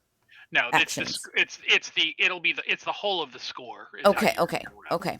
Gotcha. Well, let's get to rowing. Hell yeah. Mhm. So you guys are going to row out to the boat. So Hmm. how are you going to do this? Are you going to just try to basically go straight across and then get up on the dock from there and then get onto the boat? Are you going to attempt to go outside of the dock and around the boat and get on from the outside of it? How are you? I would say coming on from the back end is the best, especially if there's Yeah, that we many don't blue want to go on, coats. we don't want to go on the dock. I'd rather make a more oblique approach and just board the fishing or the tugboat directly from our boat if we can. Okay, so you are headed. So you're going to basically to the nearest point. So would be like say like here. Yes, Well, or I was maybe even thinking a little further behind, so we're completely obscured. well, So so oh yeah. I was thinking the same thing. We want to keep the blue coats from noticing us if we can. okay, so you're basically going to be rowing all the way out there. This is not like the waters here are. It is gross, and you can't see the bottom here. I'm just gonna swim. Um, Forget the dinghy. Ugh. the um, there has already been work here on some of the leviathans, so the water has that same oily quality to it. And as you are rowing through every single time that you put the oar down into the water and push off and then pull it out, uh, it is like it's just Mucky. rancidly disgusting how gross it is every single like It's the bog of eternal stench. yes. Uh, this is the stuff that's come from leviathans, right? Yes. And isn't that used to make ectoplasm? So no, so the blood of leviathans when it's been processed is how they make the ectoplasmic energy. So this is just like leftover goo or something? But so not all not all leviathans are equal. So there is a trade, of course, in in all the parts of the fish, as it were. Hmm. So some people actively don't they don't maybe they'll take parts of the fish, they'll cut it up, and then they'll dole out. Some people want to use leviathan scales to make armor or leather objects. Hmm. Some people want the internal organs, the sinews and whatnot, to for drum heads, for an example of Right. something. So there's all sorts of different ways to use it. The industrial use is, for the biggest ones, is the blood, which can be used for energy. Any arcane or alchemical use? I mean, of course, but here's the thing about that. Anything that you fish out of the water here is going to be very diluted Okay. from Right. the. So So you might still be able to get a use out of it. You might end up having to take it to somebody else to see if they can't separate it out for you to get a little bit more of a. I was just thinking, I don't know how often in this game world there's like a bunch of Leviathan stuff all around, or if this is just out of the ordinary. Uh, and then my thought process was, well, we've got an alchemist in the group, and I'm sure Persephone carries a few empty glass bottles with. Wait, isn't Persephone the alchemist? No, Desi is. Desi. No, Uh, I'm a physiker. I'm a whisperer. yeah, Desi, that's right. You are the alchemist person, the tinker type of. Well, that's actually two different things. There's an alchemist, but I'm a physiker. It says you can tinker with bones, blood, and bodily humors to treat wounds or stabilize the dying. You may study a malady or corpse. Everyone in your crew gets +1 die to their healing treatment rolls. Okay. Now the other thing about that is just because somebody in your crew doesn't have that doesn't mean you can't seek someone out to. Yeah. I was just tend. trying to figure, is this stuff worth collecting a few samples while we're here or not? I mean, that is completely up to you. If you want to use, what do you have in your We have some kind loot? of canteen or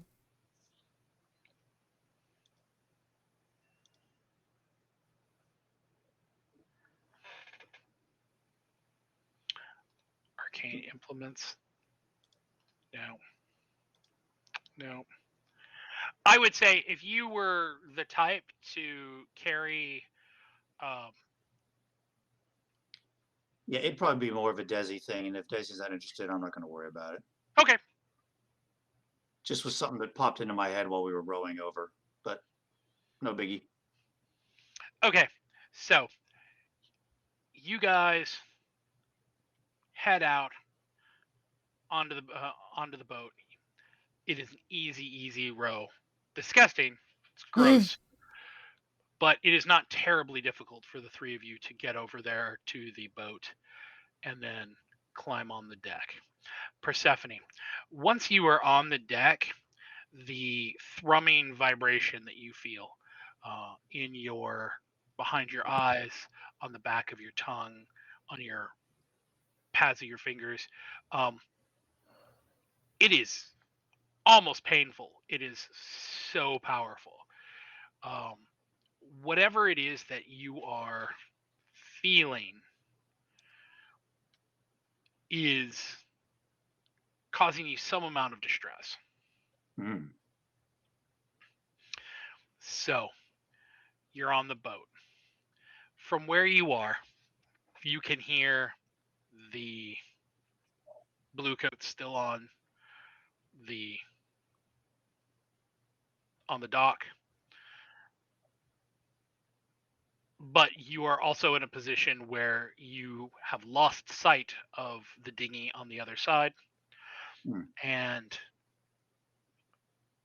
you really don't know, like, even what you were looking for here, Yep. other than the descriptor that you have. So, what is your action? What are you gonna do?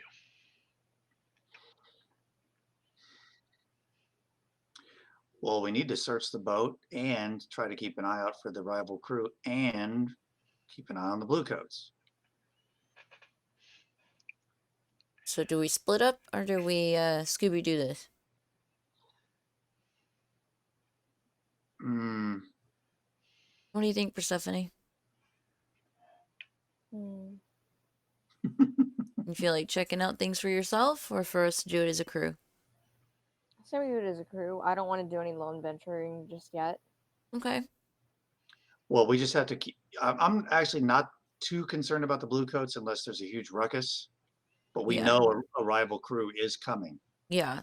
So we need to be aware of that. And hopefully they don't know we're coming. So we do have a potential advantage over them if Mm-hmm. we keep our eyes peeled for when they show up. Cool. But I guess we're going to try to search the boat without being too. I say we start out in the hold first. Just go bottom to top. Okay, Yeah. Okay. so this sounds, I could be wrong, um, like you are attempting to. So the two, it sounds like you're either studying or surveying. Um, you could theoretically call this a hunt, hunting a target, gathering information about its location and movements. Um, studying a person, document, or item with close scrutiny to gather information, apply knowledge, gain a deeper understanding, do research. Or surveying, which is survey a location or situation to understand what's going on, sense trouble before it happens, gather information about opportunities or exploits. Definitely survey. Okay, I do have one in study as well if that role is needed. so both of you have one in study. Memphis has one in survey, and Persephone has one in study. So one in survey is the best we've got. So again, you can do. You have a couple options here. You can push yourself and take 2 stress to get another die, or you can take a devil's bargain to gain another die. You can do, and you can technically do both. by the We way. can also help each other, right? We did that in our last session. I think you have to have a point in something in order to help someone. Yeah, I have a point in survey, and so does Desi. We can survey together, right? No, I don't have survey. I have study.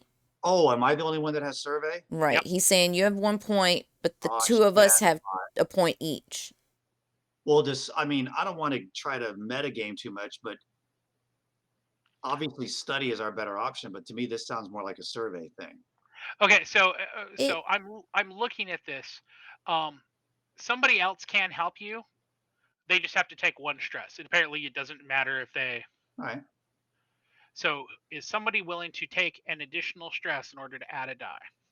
Do it. Oh, you already have a lot of stress, Desi. Oh, wait, no, you No, didn't do the that got last wiped because we did the Yeah. little. Yeah.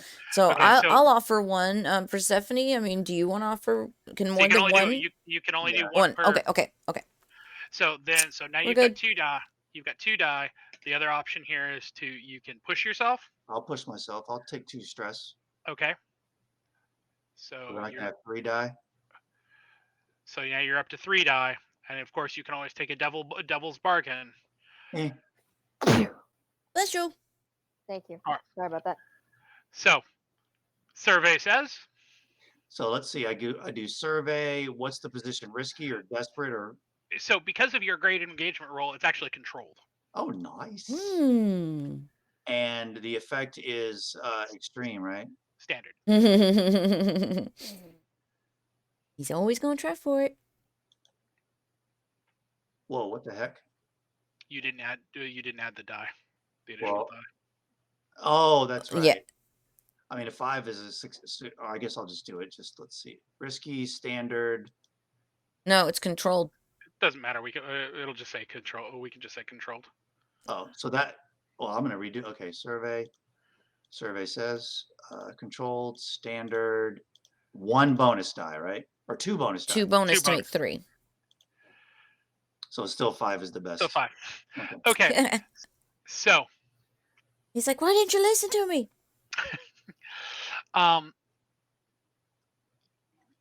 As you are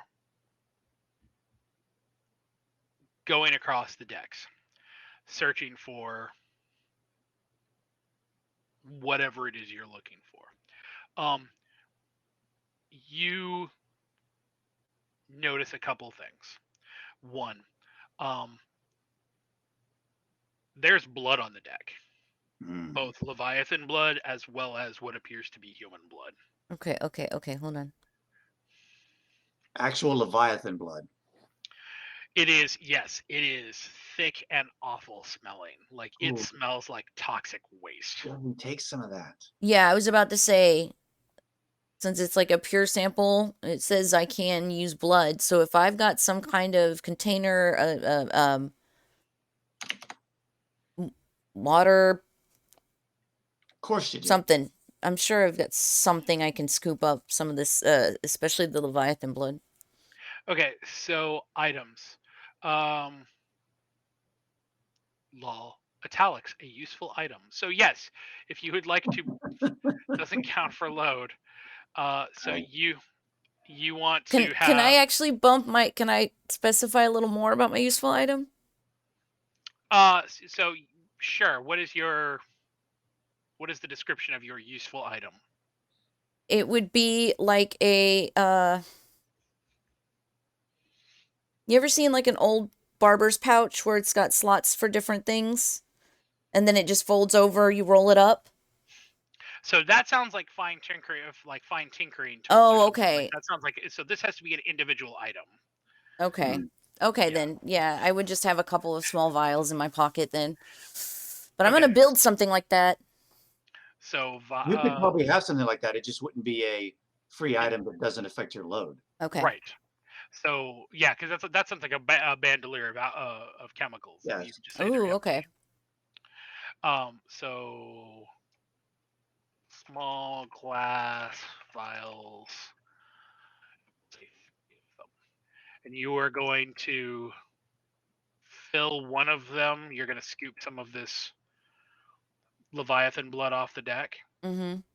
Now, it's worth mentioning that it is thick. Like, it's not fresh.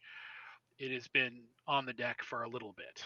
So the other part about it is that it's pure in so much as it's not mixed with the water, but some of it may have mixed with the blood of the people on the deck too. That's fine, because as I study it, I'm sure there's attributes I can pull from that. You're like, perfect. Mm-hmm. So, Let's go for it. saves me Let's having to get put a 5-gallon jug out and fill it. saves me having to mix somebody else's blood with it later. Right? Exactly. Perfect sample. Okay, so we've gotten our blood sample. What else did we notice during our wonderful surveying? Okay, so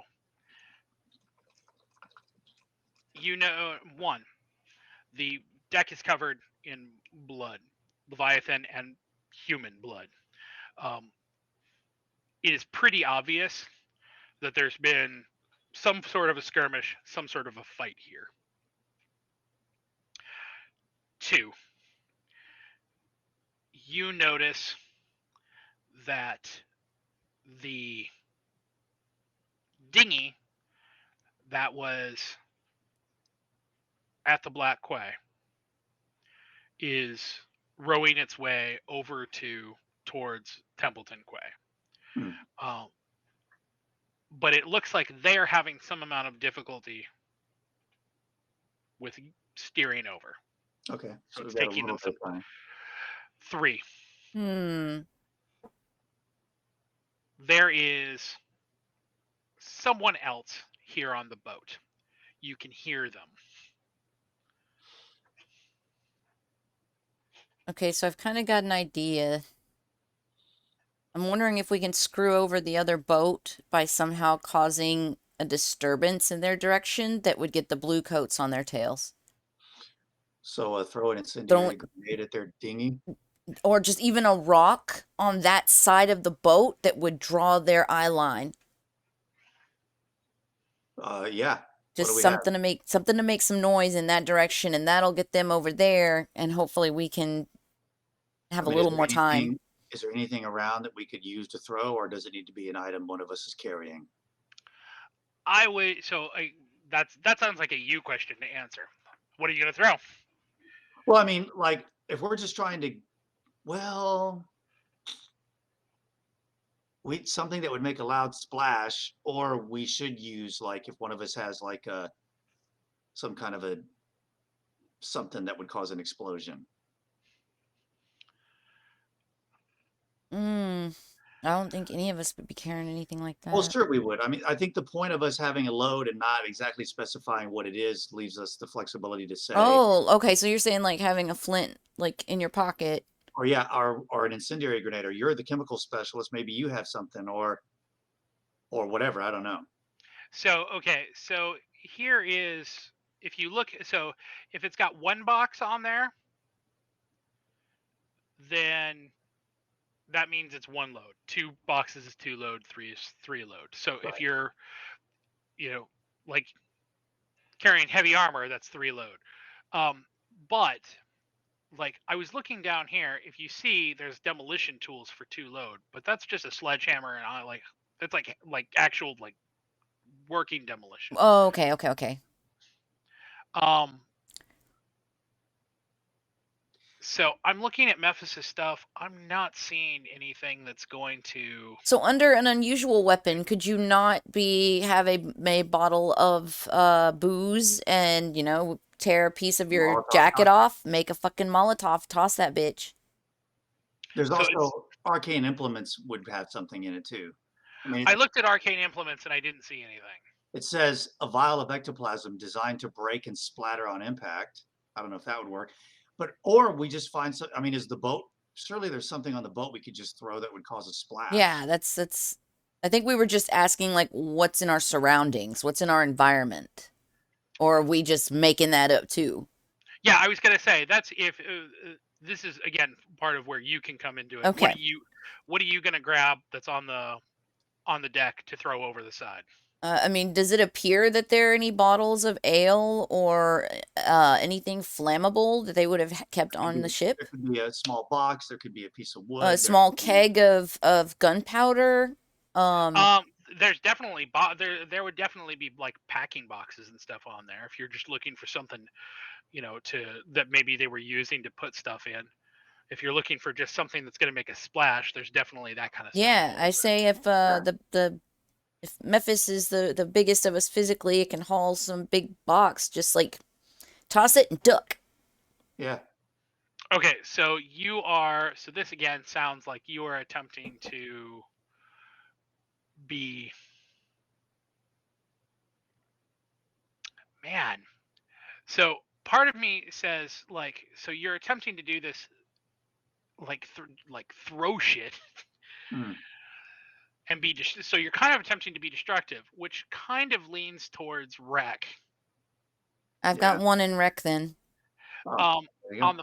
On the flip side of that is finesse, which is employ subtle misdirection or sleight of hand, which kind of Mm.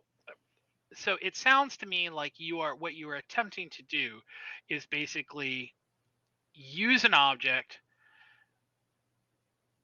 to cause someone else to be seen Mm-hmm. and draw attention away from yourselves. Mm-hmm. That to me Well, sounds currently there's no attention on us. I think the idea is to just get attention on them without getting attention on ourselves. right. Which is what So he's saying is like part of it is wreck. The throw is the wreck, but the finesse would be do we successfully Well, the get thing out the is, way? I mean, is that like two different roles then, or just are we trying to decide which we use? you're trying to decide which approach you use. I mean, to me, I hate to say this because I doubt any of us, I mean, maybe we do have points in it, but this to me sounds more like finesse. To me, wreck seems more like you just don't really care if you get noticed or not. I You get know what what I you're mean? saying there. Yeah, I get. Persephone, do you have anything in finesse? Let No. me see. No, none No. of you have any points in Well, then finesse. maybe we should just go for wreck. At least give us one die. Now again, It does say carefully applied sabotage, create That distraction and chaos. Yeah, wreck also work. Let's just go with wreck. okay, so because to me, this is just meta. To me, it sounds like it's one of those things where if we roll high, then awesome, it happens. If we hit the 3-4 and there's a consequence, then being seen would be part of the consequence of the semi-failed roll, right? Am I Or nothing happens, or or however the system works? But that I see the being caught onto is more of a consequence of not oh yeah. getting the sabotage. I mean, one way would be for us to not do anything and let them row over and then take advantage of them. What we're doing is potentially exposing our presence. That's a good point. I mean, we'd have the drop on them. We can just wait for them to board and try to Well, take them out also, quietly. That's going to be the they other were issue. Knox also said they were having trouble getting over here. I mean, theoretically, if you wanted to be kind of disturbing about it, you could wait till they're close enough and then try to throw the box at them. Yeah. Try to sink their dinghy. Well, we sure could. I mean, but the problem is for us to further explore the boat, we kind of have to take our eyes off of them, right? Unless one of us stays behind. And I've got the point in wreck. Well, do you want to stay behind and keep an eye on them? Yeah. All right. Yeah. Well, you stay behind. Persephone and I will continue to explore the boat and see if we can't find what's on here. We might be able to find what's on here and get out before they even show up. Hopefully, yeah, go. All right. Let's go. Okay, so split scene. Yay! Okay, so Memphis and Persephone, you are heading. So you're basically at this point, you're heading into the boat, like you're Yeah. actually going in. Yeah. Okay. Now, when we heard that there was someone else here, could we tell if it was like 1 people or 5 people or any clue on that? No, but you definitely heard somebody yelling incoherently and rattling around in the boat somewhere. Oh, okay. They're probably affected by whatever's going on here. Yikes. Okay. So you guys are going to, as you head into the boat, when you're going inside. The inside of the boat, like when you open the door and you head in, the inside of the boat, just to kind of give you a real rough description, there's basically 3 tiers to it. There's the tier that's at level for you, which looks like at one point it would have been like maybe that's where the crew would have lived. Mhm. It is trashed. Like there was like a small kitchen area. Everything in there is just trashed, overturned, destroyed. There's some blood in here. It looks like there was some sort of fight. There are stairs going from that kind of kitchen area that go up. You're pretty sure from where the way that you saw the boat from the outside is that would be where you, like captain's area. So that Mhm. would be where the steering wheel was and all of that. Mm. Underneath of those stairs is stairs down into the hold. Well, I mean, the idea is to try to get to the hold, but we have to be cautious if we encounter whoever this babbling person is that's on here. Yeah. So what are you gonna do? I mean, I think we're gonna For weapons. we're probably carrying weapons. I would assume we I have mean- weapons on us. That's what your load is for, and you can determine whatever you need at the time. Right. So I think what we're going to do is we're going to proceed not like super quick, but not super slow. You know what I'm saying? Mm-hmm. And try to make our way to the hold until we hear and or encounter this other person. Okay. So when you head down into the hold, it's dark. There's no light down here. Mhm.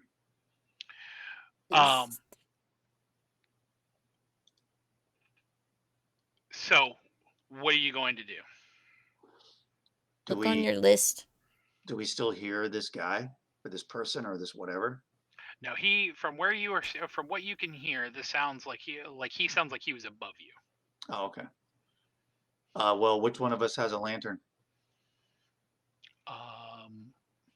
Somebody can carry it, right? Yes, anybody can carry it. It looks like either one of you can add that to your load if you would. Oh, a fancy electroplasmic lamp. Ooh. Or other light source. There's a 1 box for lantern. Mm-hmm. Yeah, that's what I'm looking. Oh, okay. So one of us can have a lantern. I don't care if it's me or Persephone. Do you want to be carrying a light source, I'll Persephone? carry the lantern. Okay. Okay. It's So probably better that I carry the lantern in case you need to go up and attack somebody. That's right. You're right. You hold the lantern and I'll run out real quick. So with in the light of the lantern, and this is not we're not talking like this is like a modern day Kohl's, oil lantern that you hold up that could light up an entire campsite area. This is a thief's lantern. So it is very, very dim, but it is enough light to work by. Gives you kind of in like let's say a 5x5 radius around you. You've got some light.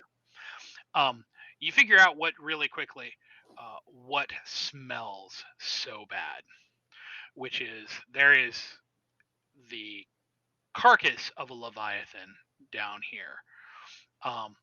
It is badly carved up. It looks like whoever was carving it up did an exceptionally shoddy job. Like this has just been mauled. It smells like death. It's awful down here. Worse, as you were walking through and around it, it is bled everywhere. So and it's congealed. Like it's not even fresh. So you have congealed demon fish guts on your boots. Nice. So that's more samples for Desi. But as you're walking around in the hold, you notice that they didn't just fish this up. When they sliced it open, whatever they pulled out of it distracted them from the other loot, as there is a small box. It looks like a small lock box. It's probably about the size of a modern day shoebox. That it is covered in leather that is really badly eroded. And it has a rusted lock on it. But as you hold it up and you shake it a little bit, it's fairly heavy, and it feels like there's something in there. Well, then there's nothing else. This is just all the only thing, right? You see in the guts that have spilled out, because that's where the box came from, is from the inside of the fish. You see there's what maybe looks like a suit of armor, or at least parts of it that have been chewed on. There may still be someone inside of it, although you hope not, because that's definitely would be contributing to your smell. There is, looks like maybe a weapon or two. Wood, lots of decayed or stomach acid eaten wooden planks. Looks like whatever this Leviathan was a little bit of a garbage hound. Right. Well, I'm thinking we're gonna take this box. None of the other stuff. I mean, unless you want to take a peek at it, Persephone. I think the box is the main thing we're here for. Yeah. So Persephone, when Memphis picks up the box, are you carrying the box with you? Yep. Okay. I believe that actually counts towards your load. Yeah, I wouldn't be surprised if it do. I mean, well, it's adding to my existing load. Does that like push me up to normal or something? I am looking.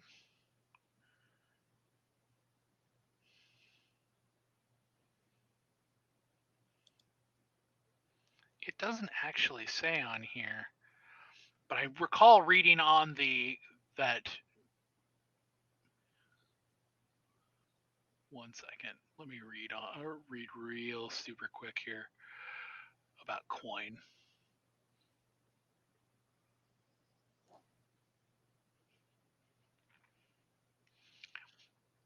So coin, just so you know,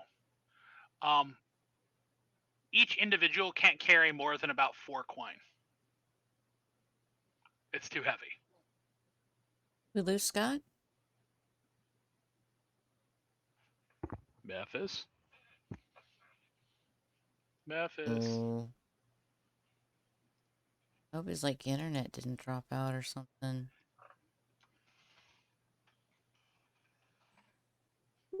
Oh, there we are. Don't know what kind of weird stuff is going on tonight. That was very strange. Make sure it's muted. Okay, did you hear what I said? Nope. Okay. Okay. You can only carry a maximum of 4 coin.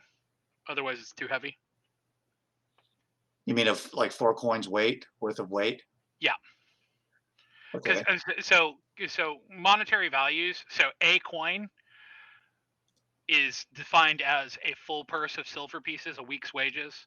2 coins is a fine weapon or piece of art, weekly income for a small business, luxury clothing. 4 coins is a satchel full of silver, a month's wages. 6 coins would be like an exquisite jewel or a heavy burden of silver pieces. 8 coin is a good monthly take for a small business. 10 coin is like liquidating a significant asset. So the maximum you can physically carry at any one time is 4 coin. Okay, so what is this?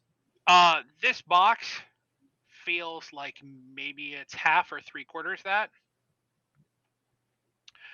But with that said, because it's in a box and you're not entirely sure what is inside of it,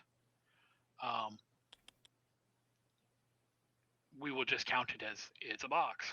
Okay. Yeah, I mean, I'm just going to carry it and let's head on out. Okay, so where notes?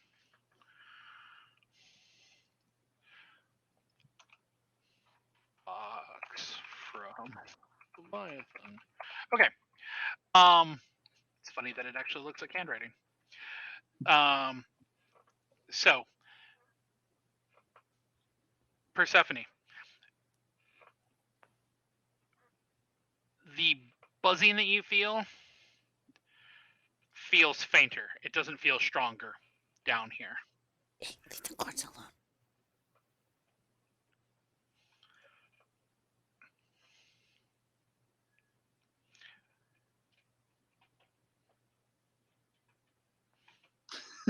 I'm getting the impression we need to rush this.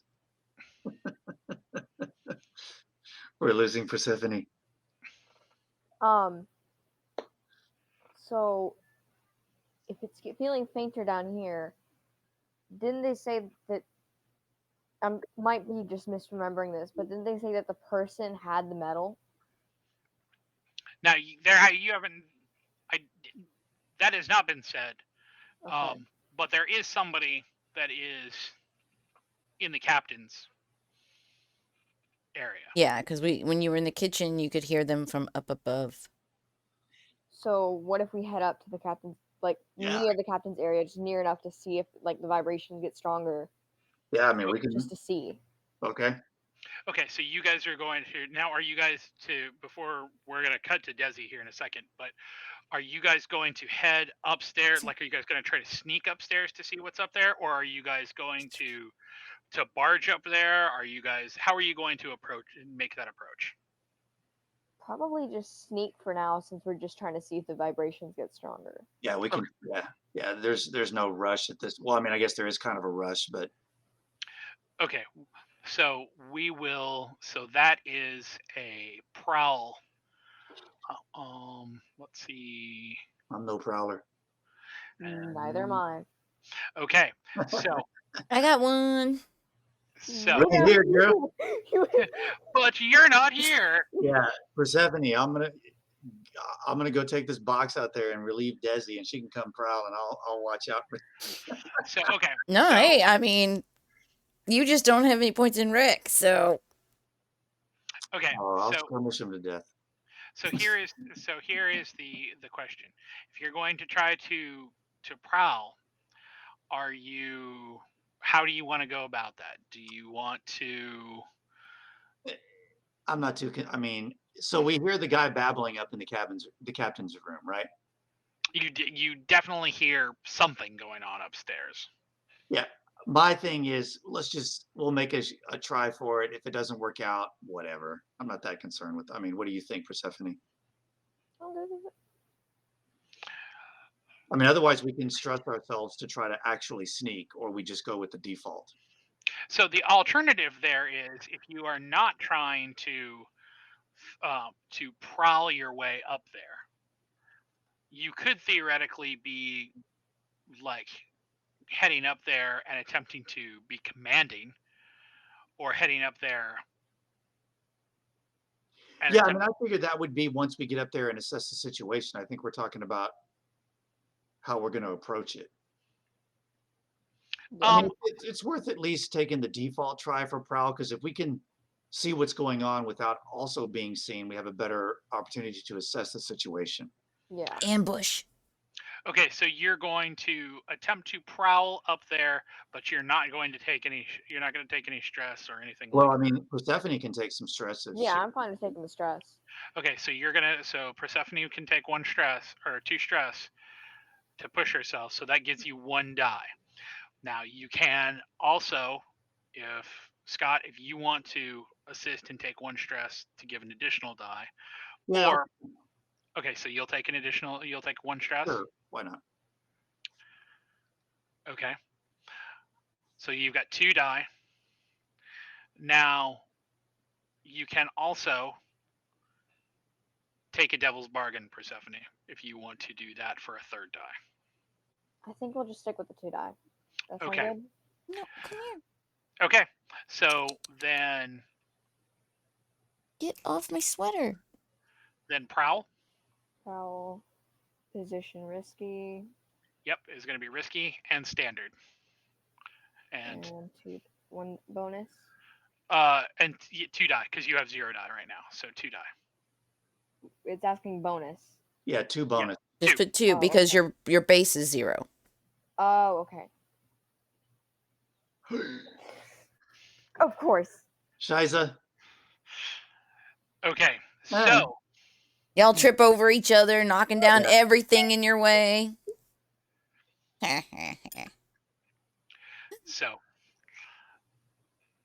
we're going to come back to that in just a second because you may want to initiate some additional things that can. Cliffhanger. So, Desi, out on the deck. While you were out there, you noticed two separate things going on. One, the people in the boat are getting closer. Mm-hmm.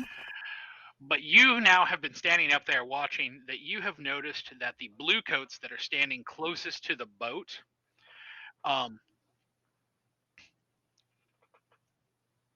they are like their faces, like they've got like claw marks on their faces, like somebody has been digging at their face.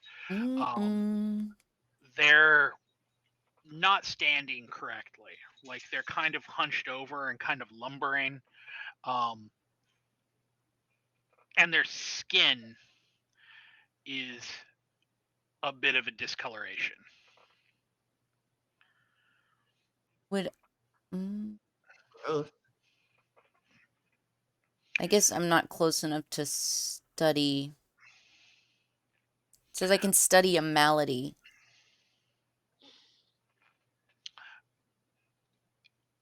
You could, if you wanted to, attempt to study them, but here is going to be your issue with that. You obviously can't get close enough to them Okay, that was what I wondered. to do a real thorough study of them, so your effect is likely to be limited. You might be able to hypothesize some things about it, but even though you'd be in your situation would be controlled as you are the one who's in stealth, you already are on the boat, but the effect of the study is likely to not yield you a whole lot of information. Nah, it's not worth the time. Okay, so what are you gonna do? Well, as long as I'm still kind of stealth from the blue coats, I'm not too concerned. My attention is still on the dinghy and trying to take care of those guys. And they are getting closer. Once they're in range, for me to basically just whoosh, drop the box. So let's ask: what are you attempting to do? Are you actually attempting to hit them with the box? Are you attempting to throw the box in the water near them? Are you attempting to how much of this are you actually? Well, from what I'm understanding from earlier, we couldn't throw it out toward them without getting attention. So if we're letting them stealth behind the boat, so we kind of take them out without the blue coats seeing or hearing anything. So they didn't go. So just to kind of tell you, they did not go around the boat. They're about right here. Okay. So they're not being subtle. Yeah, I know. They're going to encounter the ones that are freaking out near the boat, possibly. Like, I kind of would find it weird that if we couldn't get that close without being seen, that they could make it the whole way. I find something odd about that, but... Well, yeah, the whole thing is odd. The blue coats that are near the boat are not concerned with intruders. They're going insane. So, off of the northeast side of the boat, near the corner of the pier... Ping it. Right. So you're saying that that's where they are going to be coming in, is that edge? Yeah, kind of like right about here. So I don't see why I couldn't actually just literally, without even standing up, just make sure I'm in between where the blue coats could see them. They're pulling up next to the boat. Right in between. I don't even have to be standing. I can just lean over and drop the box. And enough of a splash should happen that would get the blue coats to at least look around. So this is not this is a shipping box this is not like a small box. No, it's like a crate, and I imagine, I'd push it up over onto the edge. So what you're basically saying is what I'm imagining is these boxes are stacked, correct? This is like, shipping containers and crates. I wasn't picturing them as stacked, but if you that's how you think they should be, then yes. Because if they're stacked and they're along that side of the boat, all I should have to do is push one off over the edge. Okay, again, so your intention is just to basically drop it off into the water. In You're not actually between, in between the pier and those guys. okay. That still sounds so here becomes the question. Are you attempting to finesse this so that way you make sure that it lands in the water and doesn't hit them? Or are you just attempting to basically be like, fuck this and throw No, it fuck out it. there? Just fuck it. If I get them, if they're in the way, fine. If they've gotten that close to the boat, if not, then it's, again, a distraction. The box just fell. Accident. Okay, so this sounds like reasonably carefully applied sabotage. So that is definitely a wreck. So you've already got one die for this. Okay. So do you want to push yourself for another die? Or do you want to take a devil's bargain to get yourself an additional die? I'll take the stress. Okay. So you got 2. So it's risky or controlled? It would be controlled because you're already on, because you're kind of doing this from stealth. And then standard?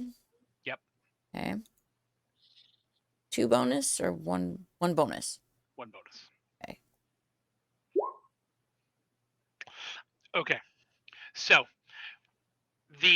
as you shove the box over the side,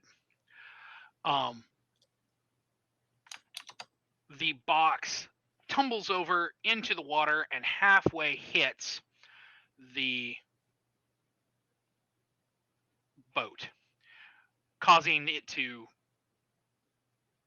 not quite tip over entirely, but the impact of the box suddenly on the boat is enough to eject 2 of the guys into the water. Yeah. Make your own splash, bitches. So they're splashing around in the water. The other 2 guys that are on the boat are like, what the fuck? So you have effectively, what you've done is draw attention to yourself. But so the blue coats who are in the middle of Templeton Quay are now paying attention to everything that's going on in that direction. So they have seen the 4 that are in the water. However, they have also seen that there is a box that is now suddenly in the water, and they're curious. So, complication. I'm figuring out the theme of this game is there's no actual winning, there's just varying degrees of failing. No, the only way you succeed without anything negative happening is if you roll a 6. There are always complications. Yeah. So, this is what we could call an alarm timer or an alarm clock. Great. So we have only so many turns to get done and get out before we have to fight the blue coats. No. So when clocks are ticked like that, that doesn't necessarily, to say that it's a clock is kind of a misnomer because clock indicates time. What this means is that when a clock gets full, or when this time becomes full, then whatever the circumstance is becomes active, in which case they become fully alarmed. So at this point, they've seen something that's conspicuous to them. I guess the best way to think about this is that something has happened which now has made them go, what's that? They're not actively hunting for you at this point. They don't know you're there, but they know something's up. Well, then I'm going to now take the chance to get down to where they are, all super secret, stay into the shadows, staying low. Okay. Because they need to know now, like, interest has been piqued. Okay. So what you're so just to clarify the action, because we're going to go back to them before you get there. So now that you've thrown this over and you've seen what's going on, because you would have been in a position to see all of this. Yeah. So now your intention is that you're going to head back to Memphis and Persephone to be like, Get yo, to go. shit, Get to time go. to go. Yep. Okay. We're going to go back to that 1 and 1. So, you guys head upstairs. You're attempting to sneak up there. You there's no way to do it.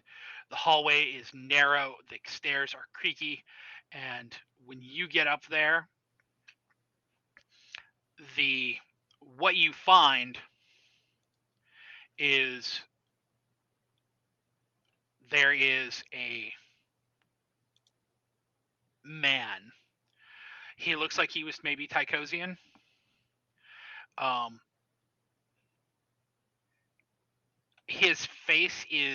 His jaw is overly distended. His bottom jaw is, anyways.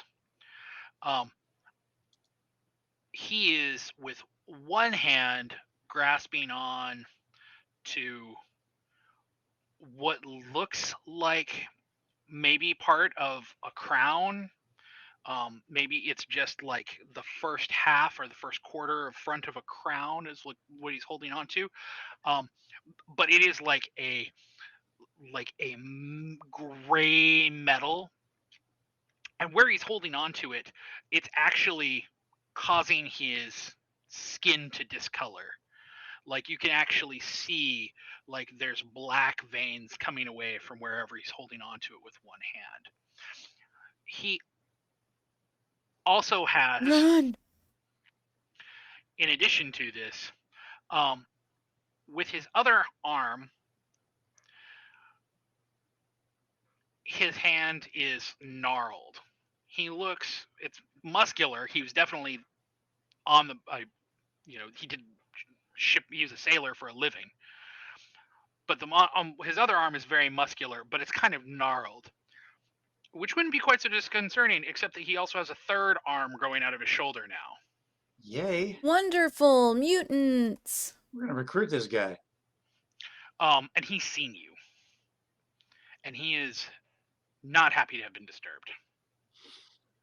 Well, I'm happy to leave Well, he him didn't alone. sound good to be. He didn't sound happy to be undisturbed either. So, there's a couple different things you can do here. One, you can engage this in combat. Two, you can attempt to use a flashback to mitigate the roll.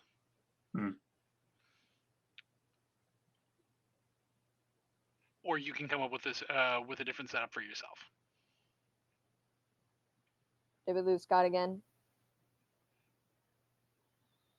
Or you can just leave. Like you can do that too. He's like, fuck it, I'm out.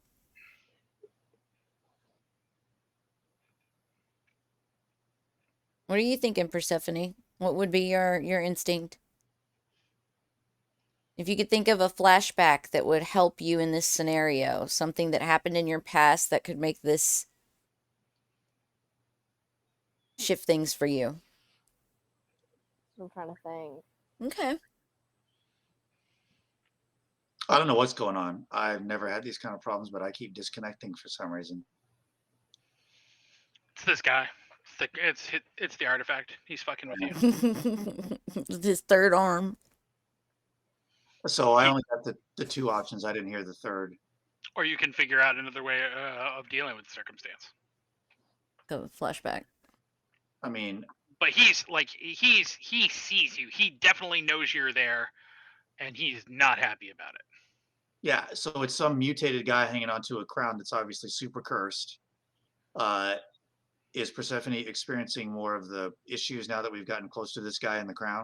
Oh yeah. This is the vibrations here are full on. I'm ready to retreat. Kill him. Same. Oh, yeah. He gonna chase you out. We don't let him chase us, but we don't have to fight him if we don't want to. So I say, he's seen us. Let's turn around and get the hell out of Dodge.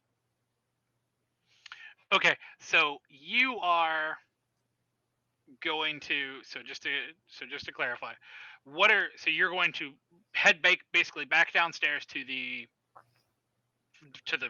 deck floor, correct? Yeah, basically to try to hook back up with Desi because we don't know what happened outside, I'm assuming, or did we hear it? I would assumed you probably were too preoccupied with Captain Babel. Yeah. yeah with Captain Grabby Hands to have dealt with that. So okay, you guys are heading back downstairs. So at this point, Desi, you're now running in. You have no idea what they have seen. Right. This will You be are fun. We meet in the middle. so you meet in the middle. So what happens? I got the box. There's some fucked up dude upstairs that's gonna chase us. Let's get the hell out of here. Yeah, we're kind of on a timer too, because I managed to distract the blue coats, but they kind of now are curious as to how the distraction happened. So we need to get back on our dinghy. Let's go.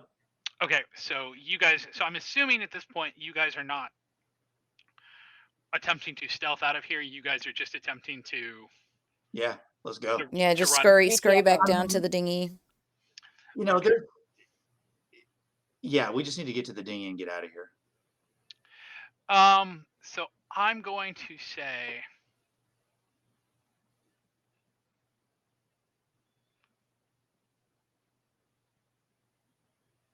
So okay, so here's the weird part about this. Prowling is not just your ability to be stealthy; it also is climbing, swimming, running, jumping, and tumbling. It's your athletics? Yes. That doesn't seem Uh, right. What? Mouse over it. I I know, mean, but I it's mean, not that we don't believe you. It's just it makes no sense. no, because I would have probably. Well, whatever. So we're gonna have to make a roll just to run out of here. So you are being actively pursued now by Captain Grabby Hands, and you are. So I guess the question is you are running out and attempting to get onto your dinghy. Are you attempting to do so without catching more attention from the blue coats on the docks who are suspicious? Okay. Or are you basically like, fuck it, I'll deal with that later? I mean, I'd rather not draw any extra attention from the blue. Yeah, I mean, I've got that point in prowl. But we also are trying to get away from Captain Grabby Hands. So I guess it's sort of a balancing act. But if it's all prowl, then that's what it is. Okay, so who is going to be? Does anybody have prowl? Well, Desi's the only one that has prowl. She has one dot in it, I think. Yep, she has one dot in prowl.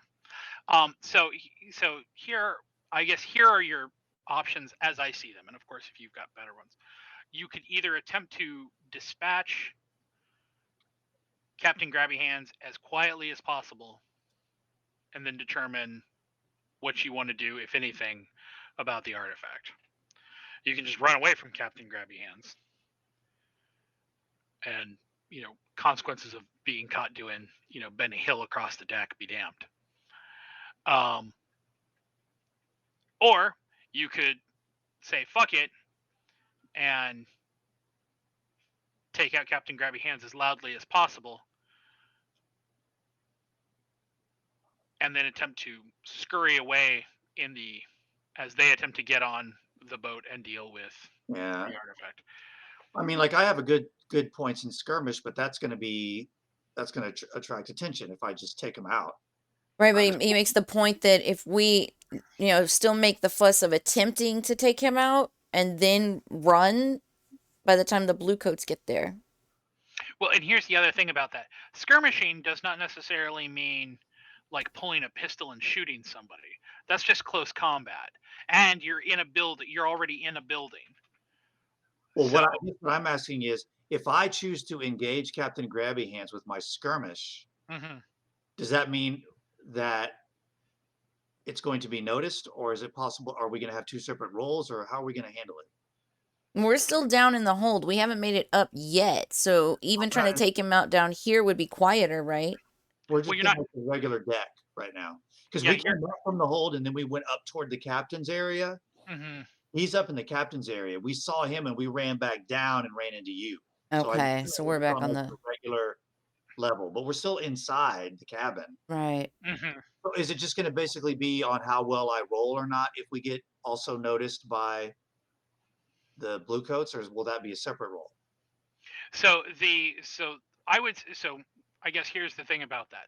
So your skirmish doesn't necessarily have anything to do with the blue coats. It has to do with Captain Grabby Hands. Okay, so it'll be a separate thing for the blue coats. So the reason why I can't say that is because if it's like a catastrophic failure and I have to say, well, Captain Grabby Hands kicks your fucking ass off out of the door. Yeah. I understand that. I mean, But I'm we also could try to make it two things, right? Hopefully there's a successful skirmish. But then if it is successful, we use my prowl to get out hopefully undetected after that. Well, I was going to say, so keep in mind that you're skirmishing with him unless somebody's helping you is your role. Like Desi and Persephone also have their own things that they can do. or we can just try to get on the dinghy without engaging Captain Grabby Hands, which is, an option. What do you think, Persephone? You want to fight, or you just want to run it? Just run it. I mean, we ran when we were upstairs. I kind of figure we're not running from him because we're that scared. I just think there's no point in engaging him.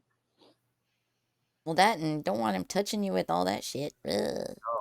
So let's just see if we can get away from him. If we can't get away Okay. from him, then I'll fight him. Okay, so who has the best points in prowl? Desi. Desi has 1 point in prowl. So we're back to the original discussion. Do you want to take 2 stress to gain an additional die? Out of me and Persephone, who's the least stressed? Persephone has 3, I have 4. and you have 4. So And Persephone is I'll do just it. we're all escaping. I'll do it. yes. So okay. Okay. You're gonna take 1 stress. Okay. So you've got 2 die. Do you want to? So Desi, do you want to push yourself?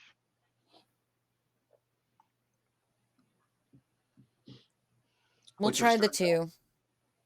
Because I may still need to use that later. Yeah. Okay. So wait. So right now you've got the Base die. base die, Persephone's die. the die from Persephone. Now you're not gonna press yourself. Now you still have the option of accepting a devil's bargain if that's what you want to do. What would the bargain be? So the devil's bargain will be that you are hauling ass out of there. The blue coats aren't going to notice you because they're going to be too busy focusing on the weird Captain Grabby Hands guy and the artifact. Also, the dudes in the dinghy on the boat, or the dinghy that she threw the crate at.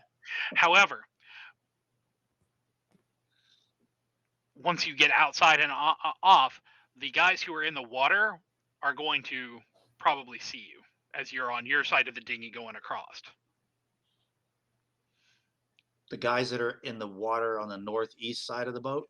So the guys who are basically in the water I don't know how that's. because the docks aren't stable. It's not like these are. Yeah, like, I think it's a worthy bargain. I mean, if they see us, so what? Better to take them out later than deal with blue coats. They still have to get into their half submerged dinghy and catch us, even if they see us. And we're gonna we're all the way on the other side. Fuck it. Let's go. Okay. I'll accept the bargain.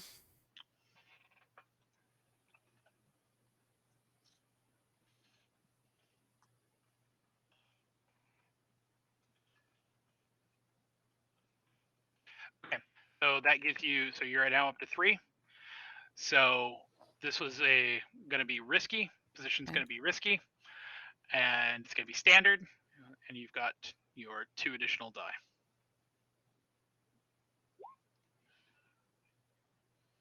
Okay, on a 4. So I tried, guys. Hey, it's good. So you guys are hauling ass out.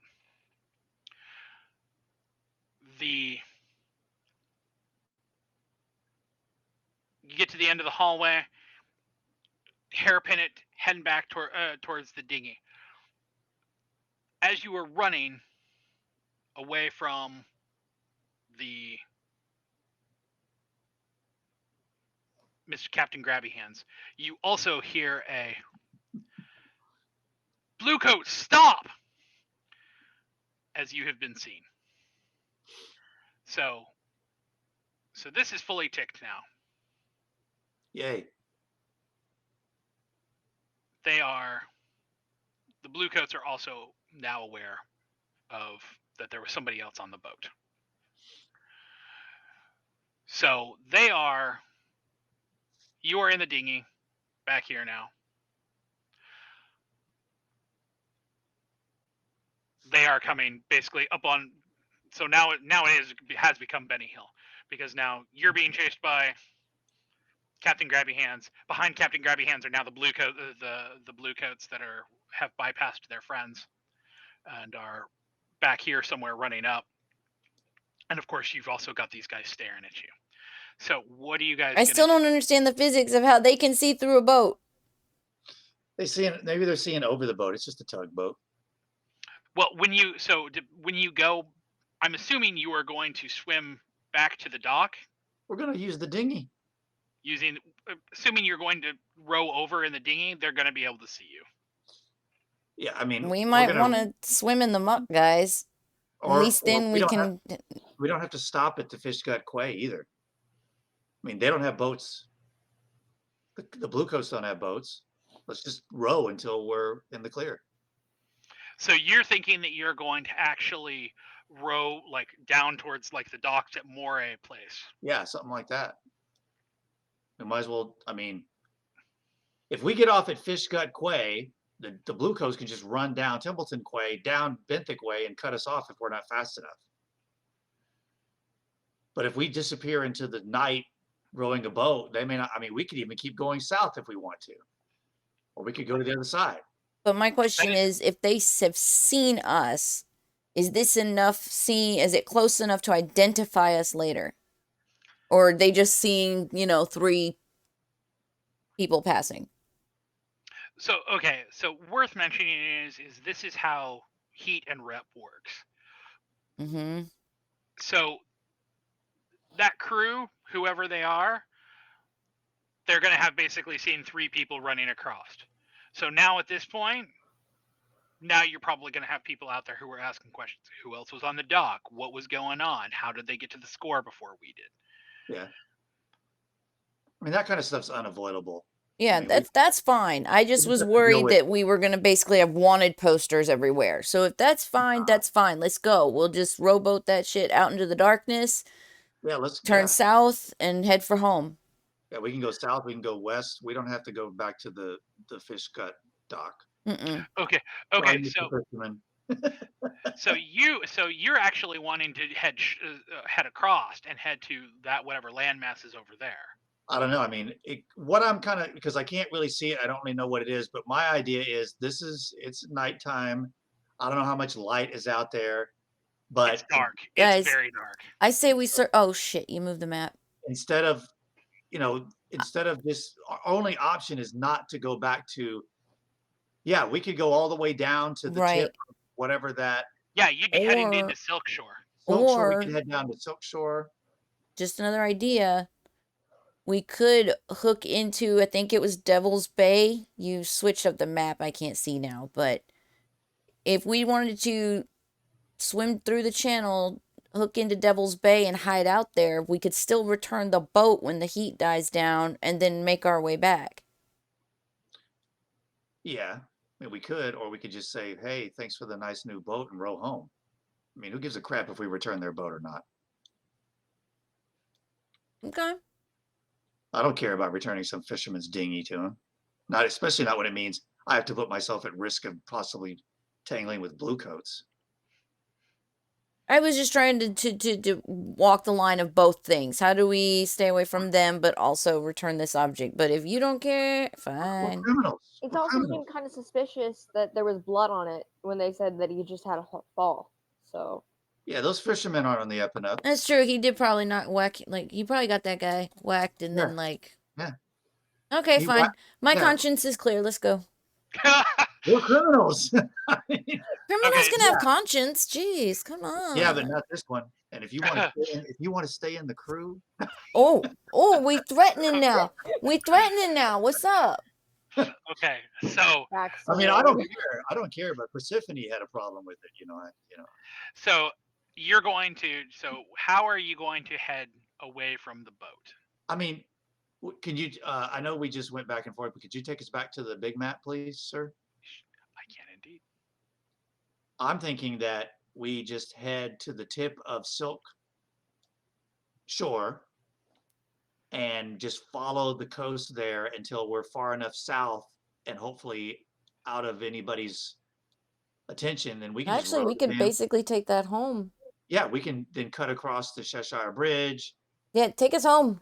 And just, basically the idea is to move away-ish from the dock because that's going to hopefully get us into a darker area and further away from the people pursuing us. And then once it seems like we're in the clear, we can just row home. Okay, so to be clear, so basically you're going to hit this and then just basically go down as far as you can and then head over at the nearest possible opportunity. Right. Okay, so at this point, like they don't have any real way. Bluecoats don't have any way to follow you. The people who are in the dinghy have their own problems to deal with right now. So you're basically getting out of here, not sight unseen, but you have definitely managed to investigate this and pick up a little bit of loot. Need to get it open. We got the box. I mean, we got Gwyneth Paltrow's head. Whoop, whoop. Need to get the box open, but it's got to be in there. So yeah, that's you fine. guys. Desi has so many projects. Get that box open. No, so here's what I would say to that. So you guys retire. I'm guessing you would be heading straight back to your grotto. Okay. Yeah. So at this point, score is over. So here is the payoff as it is. We got a boat. We got a dinghy. As a crew, you get 2 rep. Nice. You manage to pop open the box when you get home, because you don't really give 2 shits and it's a rusty thing. There's 2 coin in there. Oh, okay. Now, you also know that you should probably pitch into the Lost, who are the faction that is kind of running things in Char Hollow. Okay. So we need to basically give them a portion of the score. So you can either choose to pay 1 coin as a tithe to them to basically have them be like, cool, we're, thanks for letting us stay around here. Or you can refuse to pay, but if you do that, that will start a clock of them getting pissed off at you for. Nah, I'm fine with paying our dues. Okay. Yeah. So you pay a coin. You also, as a crew, have 2 more heat.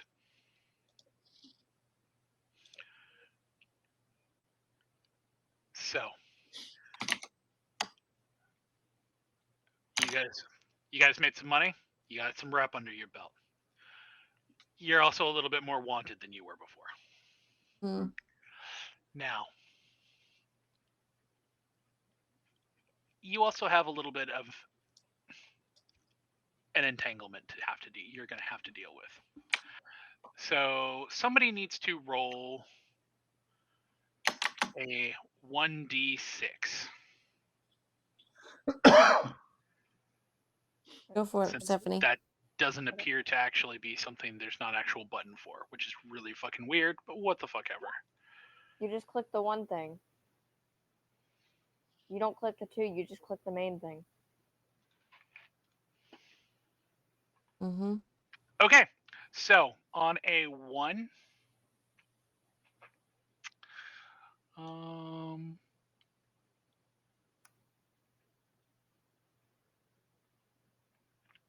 that one doesn't fit.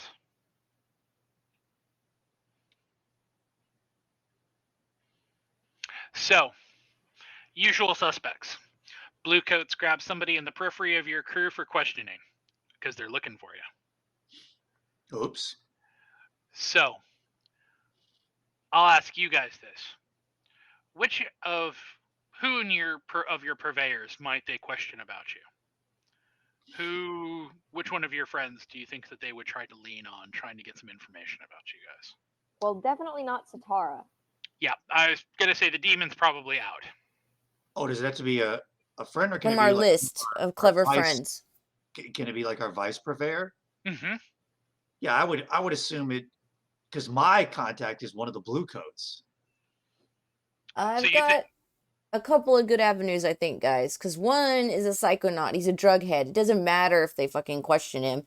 They're not going to get a reliable answer because he's always fucking high. The other makes sense as well. He works in the market. They're going to always question people in the market. Have you seen this? Have you seen that? Yeah. I thought either my vice purveyor or one of those two that Pix just mentioned makes sense. Okay, so we'll say that they lean on your psychonaut friend. Mm-hmm.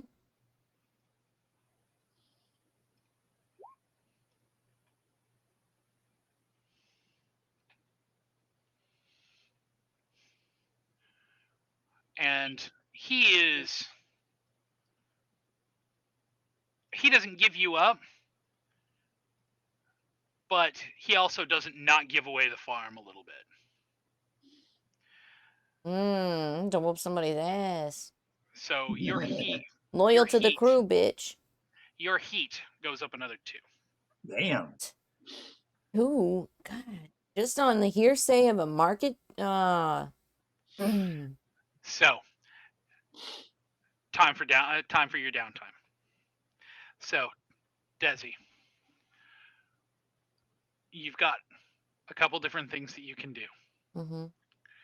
You can try to acquire an asset. You can work on a long-term project. You don't need to recover, so that's not a big deal. You can reduce heat. You can choose to train, or you can indulge your vice. Well, I only had one thing in mind that I wanted to check out, which was the blood sample. But if I have an opportunity to reduce our heat, I'd take that first. And of course, you've got your thrice locked book to look into. Yeah. Don't we get to do two things for downtime, I thought? You do get 2 things to do. Okay, then I'll work on the book and the reducing heat. Okay, so you are going to... So you're not going to try to reduce your stress?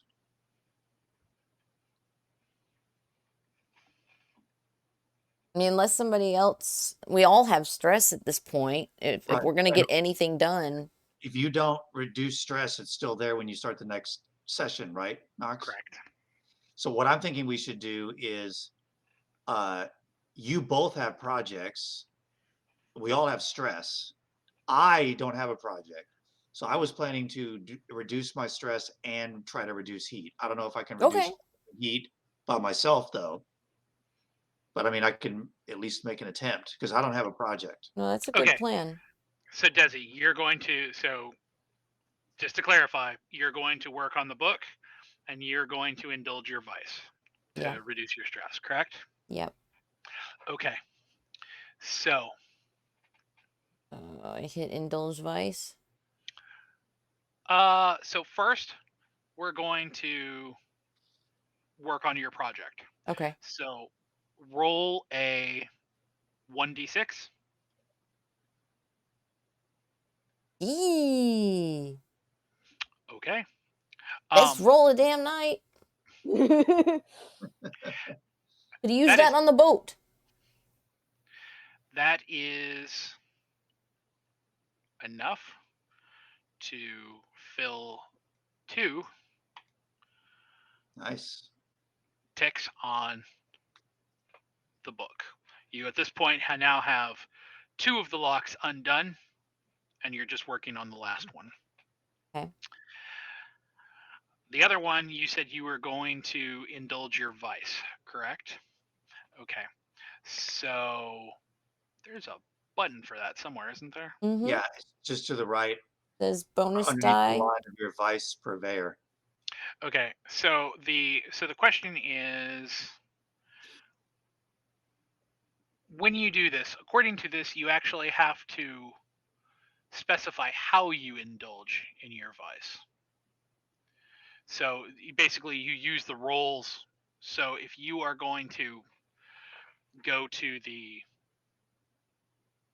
rooftop market there, what are you going to do while you're there to indulge your vice? How are you going to? How does that work for you? Are you there just going to the market to be amongst your people and to be amongst other Tycherosians? Are you going up there to? Yeah, I just figure I'll grab an ale and wander through the market and just enjoy the smells of the open, food and listen to the chatter, see if, I hear any tips wandering through. So that to me sounds like you're consorting. You're basically being up there for the Yeah. for the But I friendship. don't have any points in consort. So which means you roll when you hit indulge dice. Let me make sure you do this. So does this work properly? Well, wait a minute. If I'm trying to stay kind of off to myself as I do this and kind of into the shadows, would it not count as prowl? Prowling through the markets? I would say that, yeah, you're probably if you are attempting to partake in the markets, but you're not attempting to actually be seen, kind of to just kind of check out the wares and window shop, as it were, then yeah. So I would say hit your indulge vice. Okay. And it says bonus dice, so 1. I would say, yeah, just hit 1. If it does 2, then we'll go back and redo it.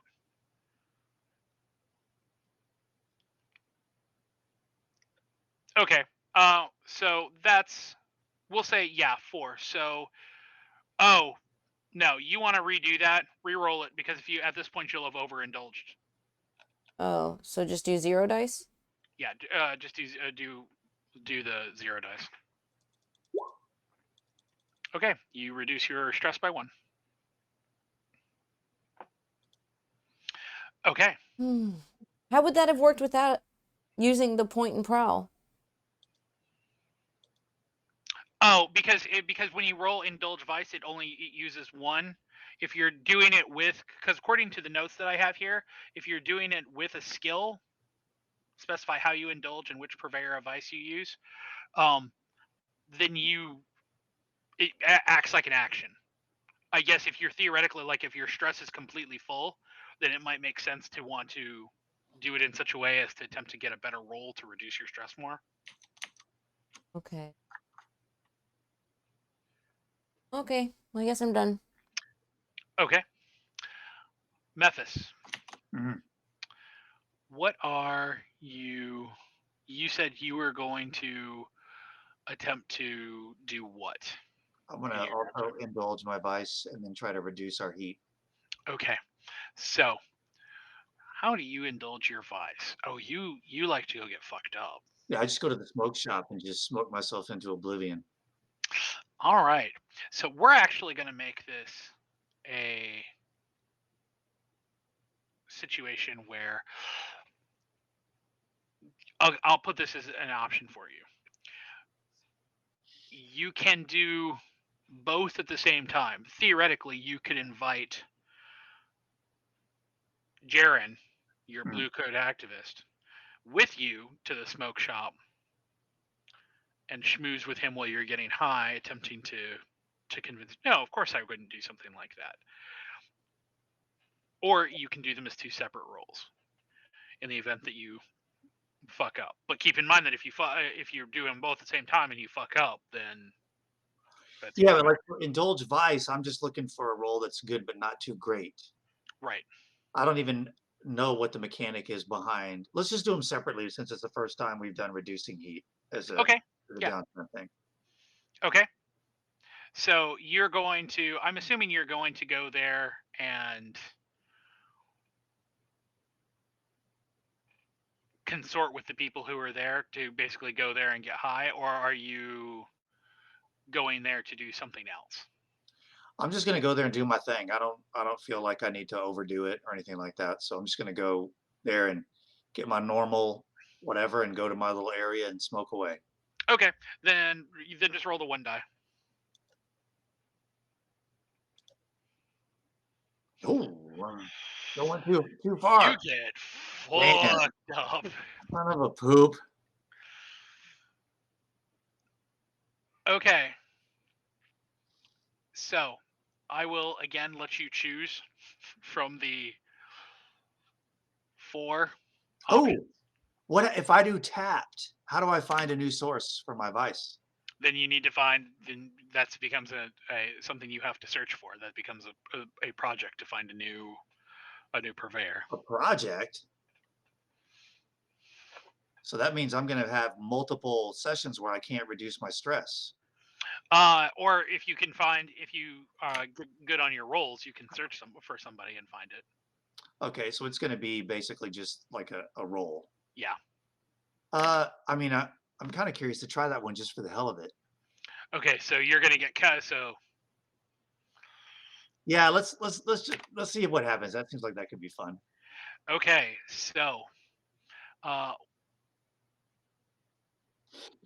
you roll weakest. Really quick, I want to check. I think we said last time if you overindulge, it still clears your stress. Yeah, it does. I'm reading it right now. If your vice roll clears more stress levels than you had, you overindulge. Oh wait, it doesn't say. Surely I get to lose my stress. I mean, otherwise, how did I overindulge? That's We're gonna why I only lost one.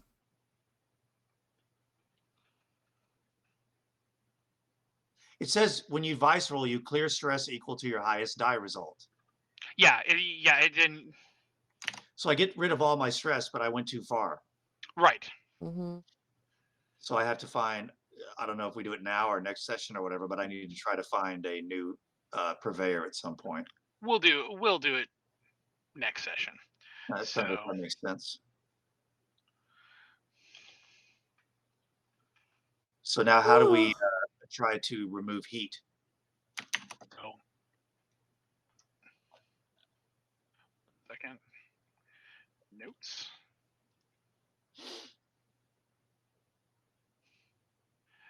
So I just made a note on your thing down here. Sounds So good. in the future. Okay. So that is actually treated as if it is an action, like you use your skills to do it. If I Okay. remember. Well, I'll just consort with my connections. So let me double check that super quick to make sure that I'm doing that correctly, because I want to know exactly how much you can reduce here. Okay.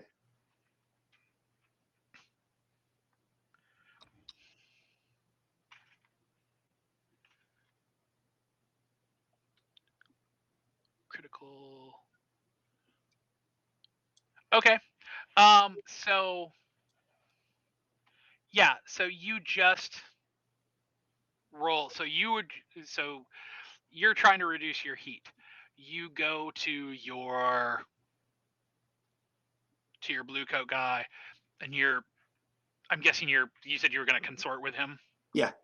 So you go in there and you.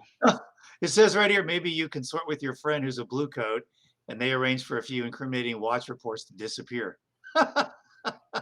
Perfect example. So roll your consort. Just, and it doesn't matter on the position or any of that stuff. No. Okay. So on a 6.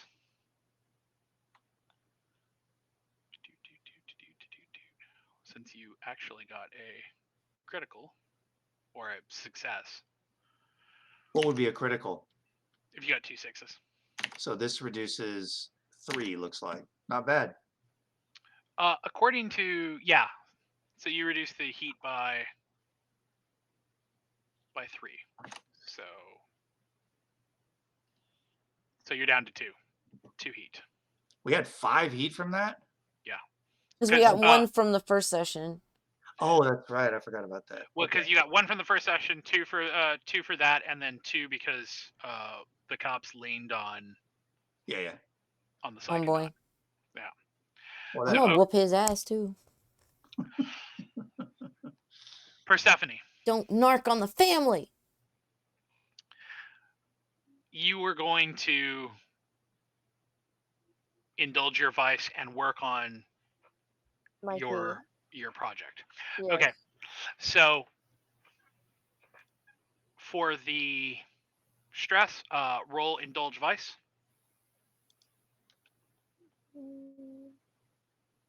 Don't overindulge.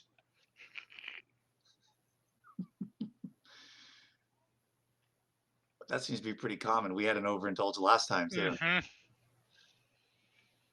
Might just let it ride next time. Just leave it at 0. Yeah. No, you did 2 dice. I left it at 0. What the heck? 0 dice. Take the lowest result above. What? What does that even? I wonder why it gave her more than one Yeah, die. because on mine it did 1. So indulge vice, bonus dice, 0. Why is it? What? Just put one. Just put 1 on Just there. put 1 die. Yeah. Looking for 3. There we go. Perfect How amount. weird is that? Damn, lucky. You head up to Nelasan, and in the Church of Ecstasy of the Flesh, you find some amount of absolution for your sins. And as a result, you walk out of there stress-free. So now the next thing is working on the key. So for that, we'll use your study. It's under Position. insight. Yeah. Everything normal? Can I lend a point to help, or does it not work that way at projects? On projects, you would have to be working on the project with her. Oh, okay. We both have to. Oh, yeah. Okay. You have to Okay. use Makes some of your sense. downtime. That does Bonus make dice, sense. none? No, none. Oh, Damn. We get all these great See, rolls and we don't she need is them. so lucky. This kid wins everything. Concert tickets. Where was that luck She earlier, wins though? everything. I don't know. Where was that luck when she rolled those 2 1s for the? Yo, half of it done already. So Nice. you study, and even though you have almost nothing to go on when you start this off, you find by using your skills of attunement, by studying the way the river moves, by moving around on the river and looking at multiple angles, you don't know for sure where the key is, but you certainly have managed to narrow down in the general area of where the key should be. So, That's pretty awesome. with that said,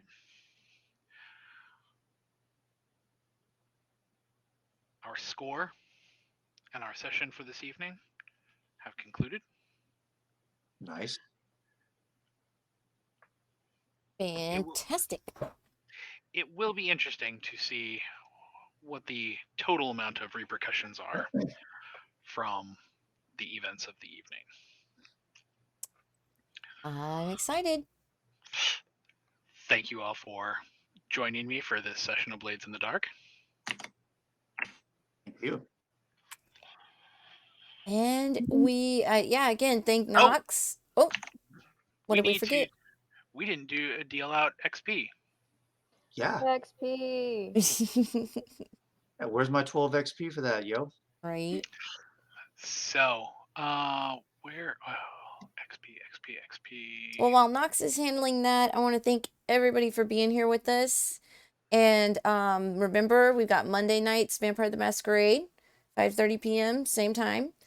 And we are currently looking for other players to join us for Blades on Thursday. You can head over to my Discord. I have a TTRPG channel that you can chat in there, ask Nox any questions. He's a pro, an expert. Anything else? Yeah, if you guys have last minute follows you want to drop, subs, anything, now's the time to do it. We're going to raid out in just a few seconds. But yeah, thank you to Amber and Skot and Nox.